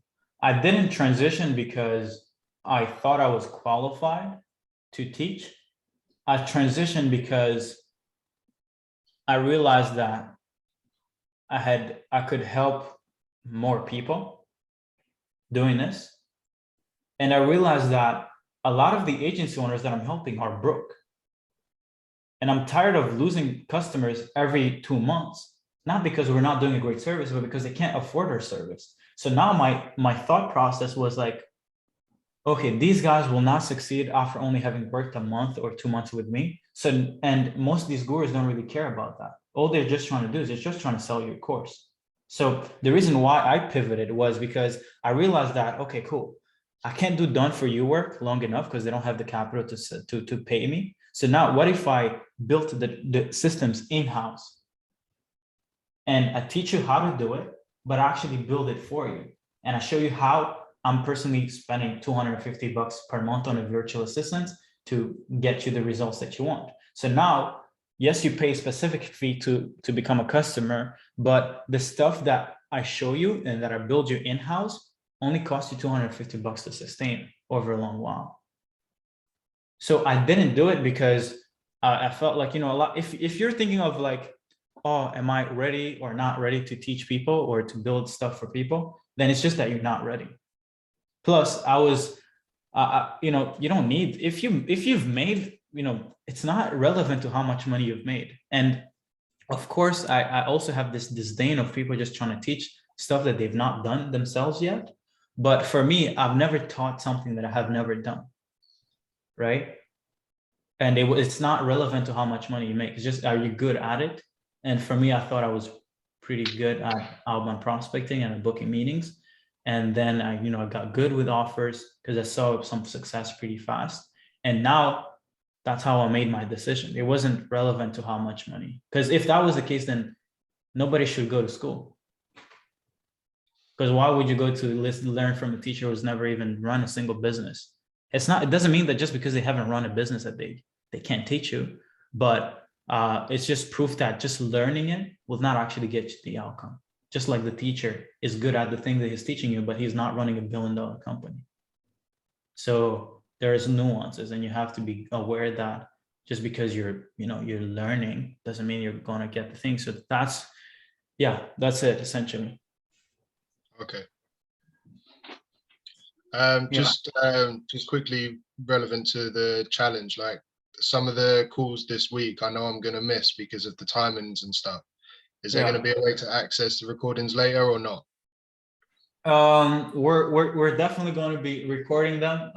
We haven't yet. I haven't yet made a decision on what we'll do with the recordings, but like they will be available for sure. Okay. Depending on what we decide to do, they will be available though. Yeah. Cool. Yeah. All right then. Cool.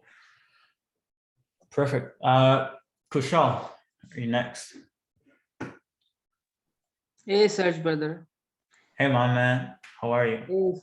So I'm fine, brother. So my question is that how we gonna, like, a mindset is very important thing, right? You gonna say, but the thing that when we are coming the newly in the field, that there was something that every people are doing, then how we can like reach out different from the others. Like when I am from India, when I connect with the peoples with in the US, there was something like a barriers, communications barrier come, right? Yeah. So how we gonna pass that barrier? Will you share some thoughts on that?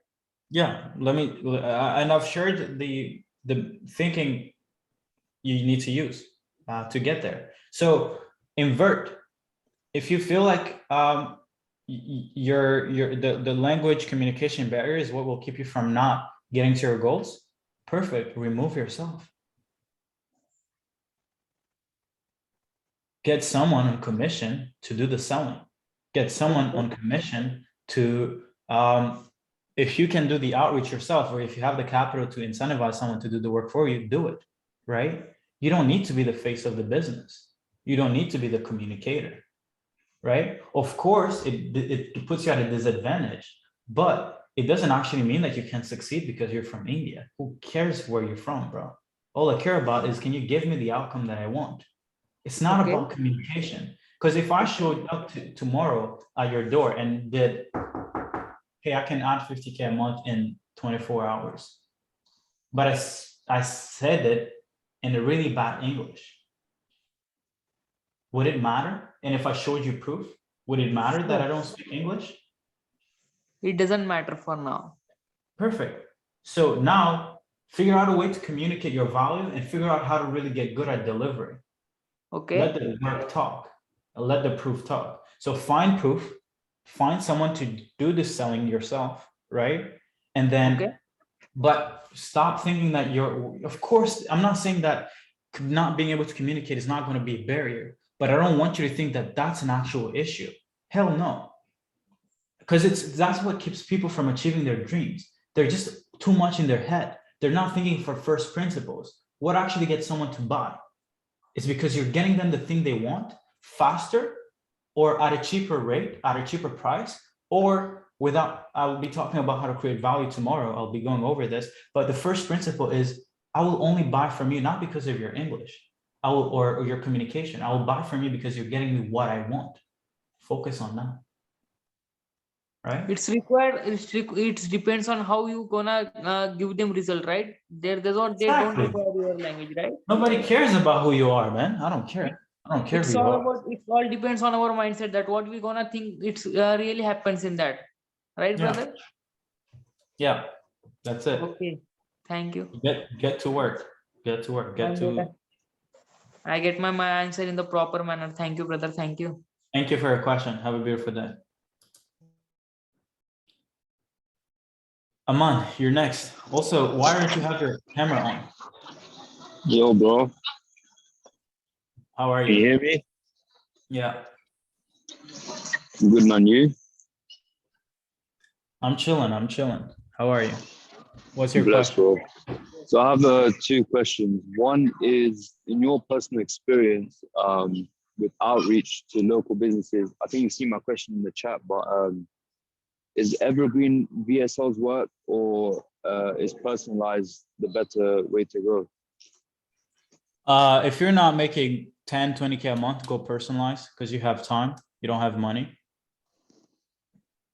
Okay. Yeah. But surely I'd have more output if I was doing evergreen to get to 10, 20K a month faster. Yeah, but what makes what are you worried? What's your main goal? Is it the getting, because see, you're focusing on the wrong thing. That's why I'm talking about why thinking is so important. The important thing is getting meetings. The important thing for you is not sending out a lot of volume. Of course, sending out a lot of volume helps with the amount of meetings, but what you need to first figure out here is, are you even able to get people on meetings? That's the first thing that you need to solve. So the easiest way or the best thing to focus on right now is solving that meeting thing. So go personalized, figure out what gets people on a meeting, and then go evergreen. Because for local businesses, the same issues. And yeah, but it's prioritize first personalized, because that will get people to, want to reciprocate giving because you gave them something actually valuable, right? Yeah. And that kind of leads me on to my next question. I don't know if it's a bit of a stupid question, but I've been trying to figure out, because obviously Facebook ads and Google ads is quite a generic service that everyone kind of offers nowadays. And of course, to get to 50K a month, 100K a month, you need to have a problem that you're solving for a specific business. So how do you really figure that out? Like what someone's problem is? Because that's the way you make money, right? Yeah. Tomorrow I'll be talking about how to find problems. So show up tomorrow. But just to quickly go over it, the only way you find out what people are struggling with is talking with them. It's like you will not go on Google, and I mean, you can do market research on Google, but the best way for me to know the best scenario is actually deal with the thing that you're actually trying to solve. Have you felt the pain? Do you know why they actually wanted it solved? Right? So actually being the persona or the avatar that you want to help is the best solution to being able to know what they want, right? And the best next thing is, hey, I'm currently looking to build a solution about this issue. Would you like to spend 15 minutes with me on a call so that I can actually walk you through it? So actually try to give away what you're trying to do and ask them if they'd be willing to pay for it. And people, will get on a call with you. It's not a big deal. Yeah, I mean, this week I'm going to meet some people who are in the industry that I want to target. And so I was just trying to figure out what the best questions to ask would be and how to kind of gauge what they need from me so that I can build an offer around that. Yeah, do that. All right, thank you. Perfect, thank you. Cool. Jonathan, you're next.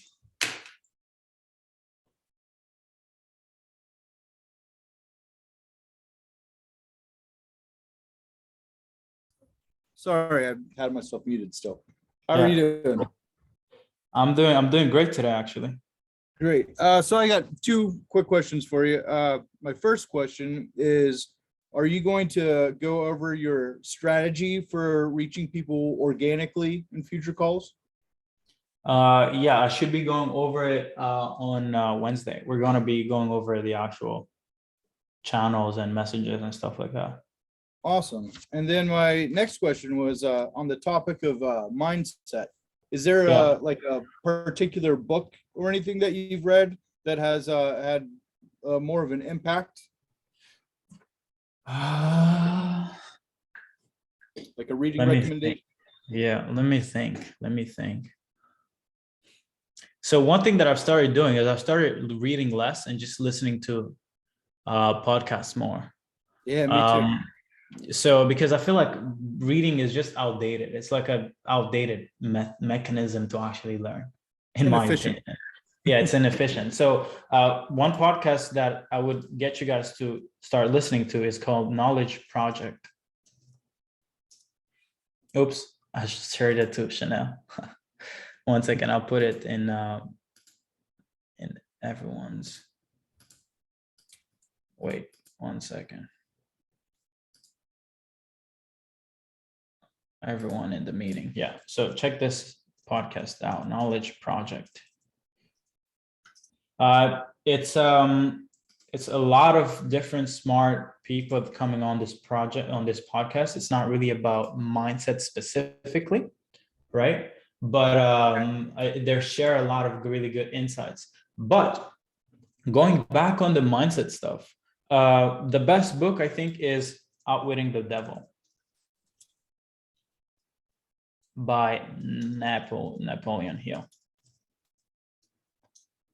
That's the only mindset book I would recommend. Outwitting the Devil by Napoleon Hill, and then just listening to actual podcasts about business and mental models and thinking. Because once you actually understand how the world works, you don't need a mindset because it's pure science. It's like I'm on the 9th floor right now. If I jump outside the window, I'm gonna hurt myself. Okay. So if you understand the different laws that make it unreasonable for you not to get the thing, then why do you need to feel good or be good or feel happy? You don't. You just take a specific step of actions, and it gets you the outcome consistently. So mindset is irrelevant. Of course, it's good to have a good point of view, to be happy and things like that. but spend time understanding what makes everything work instead of trying to focus too much on mindset. A lot of people focus on mindset because, Byproduct. yeah, exactly. It's like just focus on the cause and effects. Mindset is just mindset. Everybody, one thing that I've realized from achieving, some of my goals is that I'm not any better or any happier than I was when I was making 30K a year or at my 9 to 5. Of course, there is some highs and lows. Sometimes I feel good, sometimes I make a lot of money, but I'm not in a different mindset. I just think success just gives you more confidence in yourself, which is why you go on to do more stuff. But mindset never really changes as there's no exponential growth in mindset. It's still the same shit. Thank you. I appreciate it. Thank you for the question.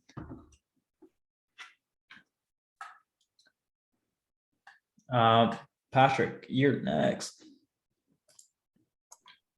Hey, Serge. Hey, First man. of all, thanks a lot for all the value that you're providing us with today. I have actually 2 questions. There are probably more questions coming up as we go in the challenge this week. But my major question is, are you also going to talk about copywriting, objection handling in that sense in the challenge as we go from here? I didn't include objection handling because the way we do acquisition is we try to handle objections before people actually get on a call. Right. So I can include some of that. I can show you guys what we do for our own offers. But what I will do is instead, I'll actually try to show you guys how to build acquisition systems that remove all objections even before a prospect ever gets on a call with you, so that you're not stuck selling stuff, people forcing your services on people. All right. So yeah. Got it. And another question, you already mentioned it or partly answered that question, implementing systems. At what point or what degree were you implementing systems into your own business, in your agency? Like delegating people, having people who actually do the work for you so you can really work on the business, but not inside the business. Is your question when or how much am I doing it? At what point did you outsource certain points to appointment setters or VAs and whatnot, so that you can really work on the system? Yeah. I think there are 2 answers to this. And it depends on each person's situation. So if you're at a specific state where you have access to capital, then I would tell you to do it yesterday. Why? Because if you actually did it yesterday, then you get to see the results you want much faster, because the actual systems make it more consistent, which means that instead of trying to do certain stuff and then trying to save money and trying to just delegate a few stuff that are really boring, just delegate everything. Because if you look at how big businesses do, if you look at Facebook's growth or Amazon's growth, Amazon did, I think they did 14 million or 100 million in their second year or in their first year. But how did they do it? They just built systems from day one. So you have 2 options. If you have more time than money right now, then focus on just delegating the most important things, which could be consistent attention. I think this is so crucial, guys. So important. Every single day, someone here should get 100 messages sent out to people. Okay. That's if you're running a business online and you're not getting attention every single day, then no, please stop that. Right. But if you're on the other side, if you have access to capital, then I would systematize it right now, because that system will automatically make it unreasonable for you not to get the thing that you want, which is, scaling and growing. Okay. But at first I delegated outreach. So outreach on Facebook, it was inconsistent. And then I delegated managing the team. Well, not managing the team, because I ran 2 businesses last year, right? Appointment setting. So from that, I delegated outreach. I was still doing some outreach and creating content.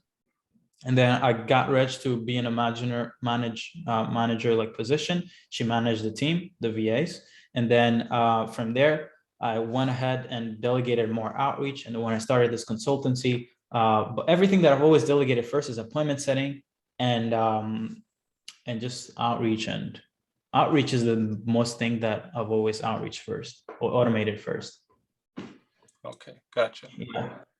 Good. But yeah, I'm not sure if it answers your question though. Maybe you can. It does. Actually, exactly the things or the stuff that I'm currently implementing, because I have the whole system in place, but what first steps to do first and what after, that was basically the question, but you answered my question. So thanks a lot for that.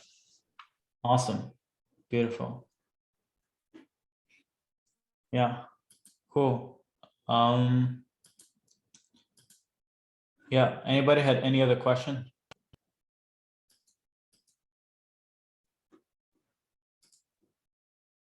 Yeah, let me see.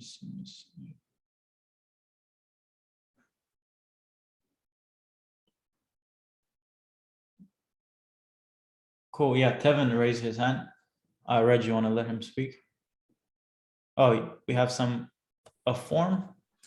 Oh, I think they created a form for some of your questions, so I can go through it. But Tevin, you can speak right now. I think you should be good. Cool. Thank you. First of all, thank you very much for the call. It is very useful. I just wanted to ask you regarding the industry. I can see that a lot of people are in e-com, and understand that Instagram would be a good platform for outreach. What about the SaaS industry? Would Instagram also work for that, for those industries like SaaS industries, training companies? Yeah, I mean, I'll talk about Instagram and everything like that, but I probably think there are more SaaS Instagram profiles than there are on any other platform combined. So yes, it would work. Cool, thank you. Yeah. Yeah, Instagram works for everyone here. Most of you guys spend more time on Instagram than on anything else. So you best be sure that some of these other companies are also on there. Cool. Prithvi, you want to go ahead and ask your question?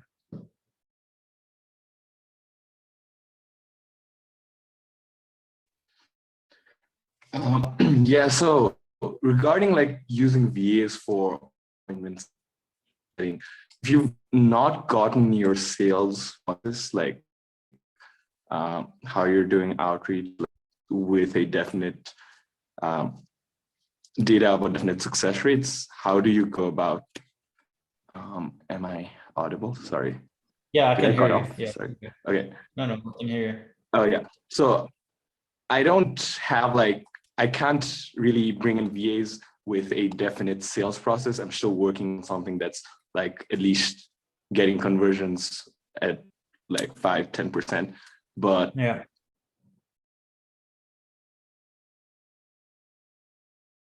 I think he just quit.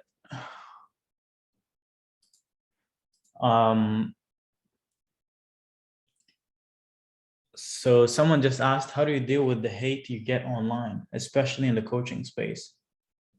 I look at my bank account.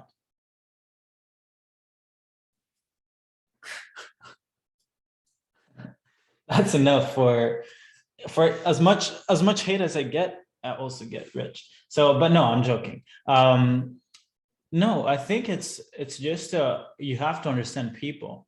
I think I don't know who said this, but like you have to be aware that people want you to do better, but not better than them. So automatically, people will always hate, and you guys probably also hate too. I think I hate too, right? So so yeah, just natural. It's just a natural instinct to hate. So I can't feel bad about people hating me. So all I just do is I just do it from, I do what I do, not because I need approval from others. I do it because that's my purpose in life. So I don't really care about what others people think. And I'm living my life. I'm living my dream. So who cares what someone is thinking, someone who's, who's not even paying their rent. It's like, okay, cool, bro. Bro, now your old students started copying and selling your course material. What do you want to say about that? Well, I copied some of Sam Oven's stuff. I copied some of Nick Cosman's stuff. So I'm happy that people actually get to copy my shit. What people do has more to do with themselves than anything. Exactly. Yeah, it has nothing to do with me. If you hate me, then it's not me. You hate. I don't hate myself. So maybe you should. Let me go over some of these questions. Maybe you guys can ask some questions after that. Is 50K a month possible with done for you model? Of course, guys. Think from first principles. What actually gets you to 50K per month? Is just by selling stuff that people want. Is it possible to sell done for you service to enough people for you to make 50K per month? Yes, therefore it's possible. Do you think your program is too advanced for someone that hasn't started yet? So I know a lot of people on this call are not, making 10, 20K, 50K per month. Okay, it's totally fine. And it's because that's society. There's more people not making 500K a year or even 6 figures per year than there are, who are making it. So I know that most of society is not making a lot of money, right? But the way that we try to counter this thing within our program, because we have people who come in and they literally have 0 customers. Maybe they understand a bit of what they're trying to do. The way that I try to counter this issue is if you come in the program and I see that you know nothing about sales or you know nothing about copywriting, then what I will do is I'll look at some of the courses that I have access to and I'll just give you access to them. So if you need mindset shifts, then I'll be like, yo, mindset in Sam Oven's course is insane. So I'll give you access to Sam Oven's course.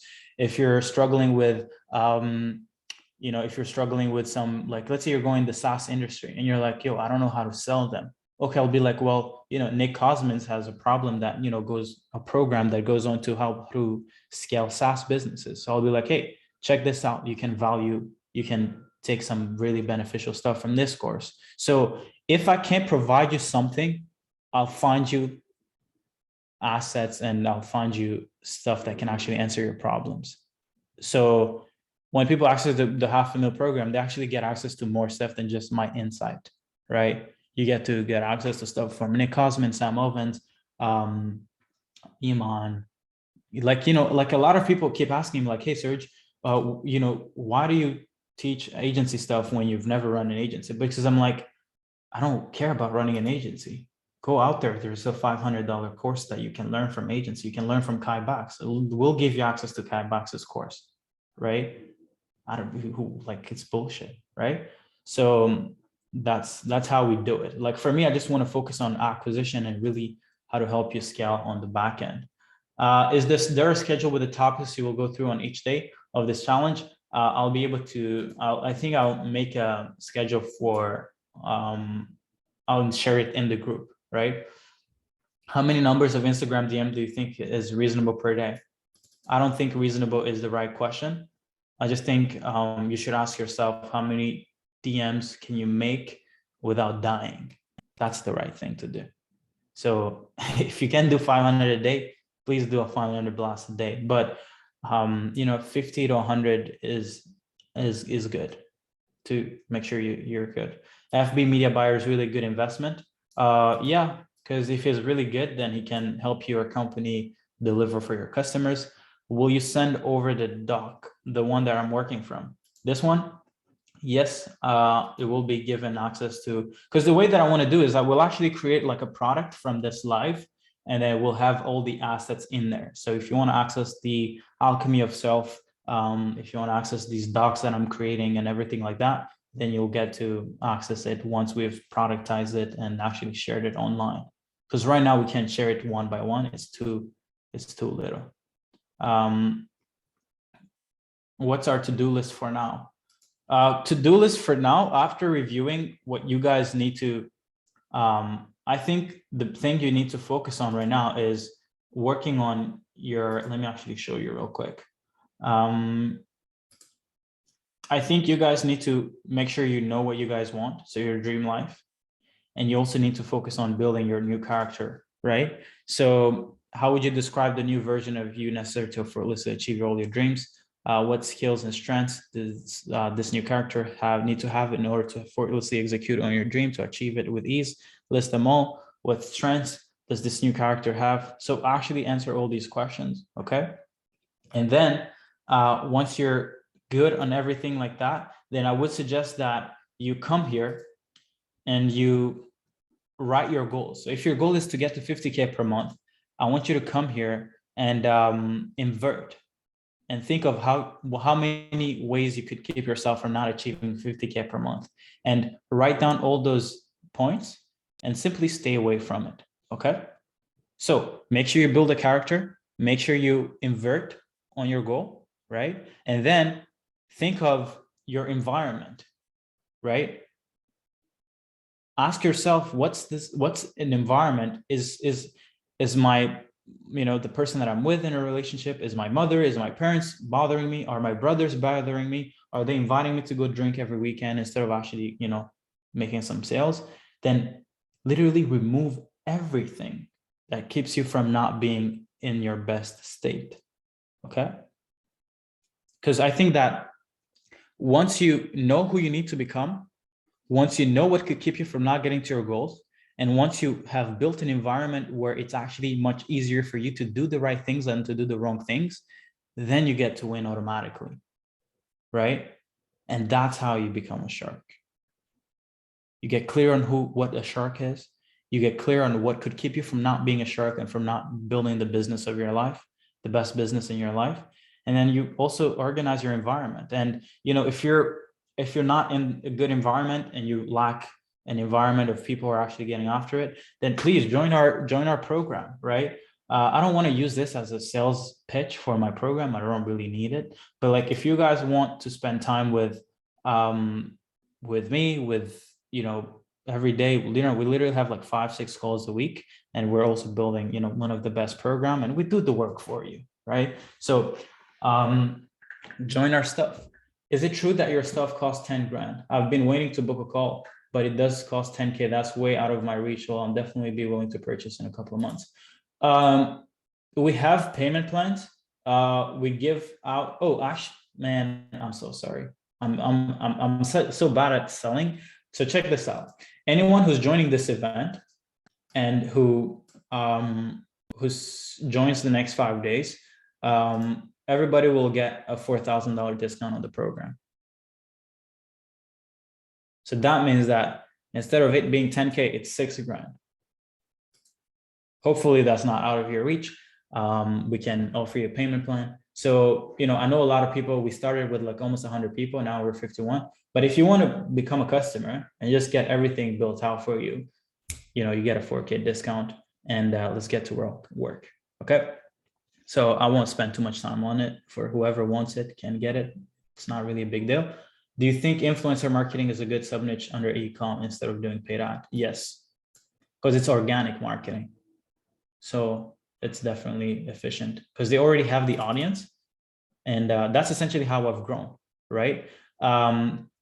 So check this out. That's essentially how I've grown. Most of you guys probably already know Iman, Kybox, and things like that. So what I did was I'll be talking about how to leverage other people's audiences later on, but I just simply leverage Iman's audience. I leverage Kybox's audience because I can offer a better solution. I can offer a better mechanism. Instead of just selling a course, well, I'll be showing you guys later on how we've built our offer, but I've just built something better. And instead of me going on paid ads and spending 6 figures to sell a course, all I did was buy Iman Gaji's course, which is like $1,000, or Kybox is like 600. And I just told everyone in his program that, hey, I can actually help you get a better outcome.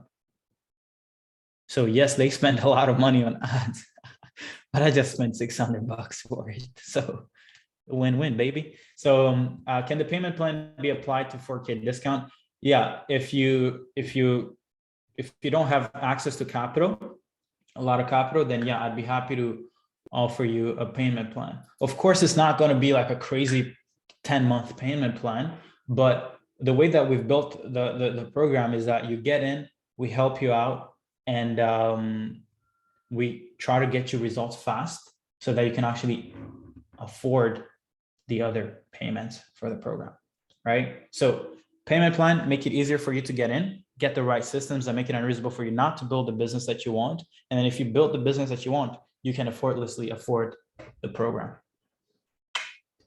So that's that. Any last questions? Yeah, this lasted like 2 hours and 15 minutes. So, but it's good. I don't mind spending time. But guys, can you guys put yourselves on camera? God damn. I mean, I like your names. It's great, but show your face, guys. God damn.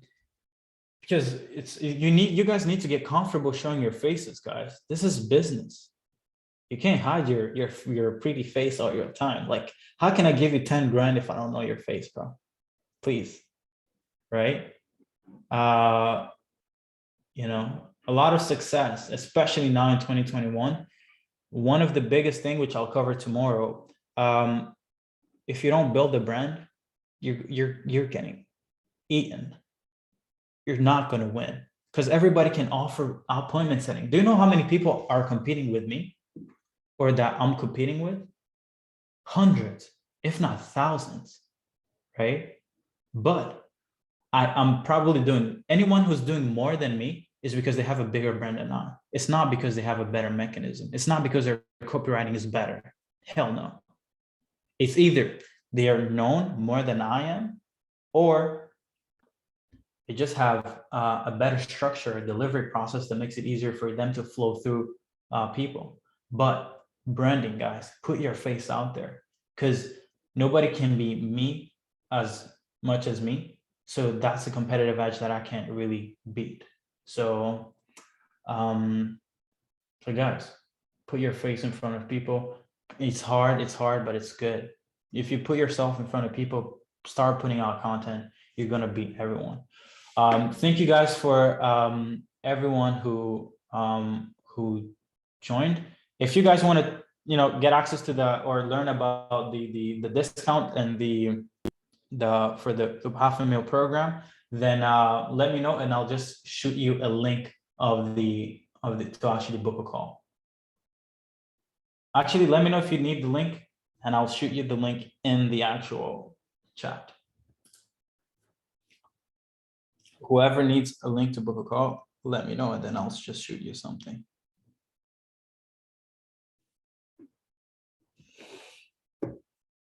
Thank you guys for everything. And tomorrow we'll be talking about offers and we're going to be talking about how to find the right sub niche for you and how to actually communicate the thing that you sell so that it actually makes more people want it. Okay. 11 a.m. Eastern tomorrow. Let's make sure that you show up, guys. Let's get to work. Love you all. Have a beautiful day. Bye-bye.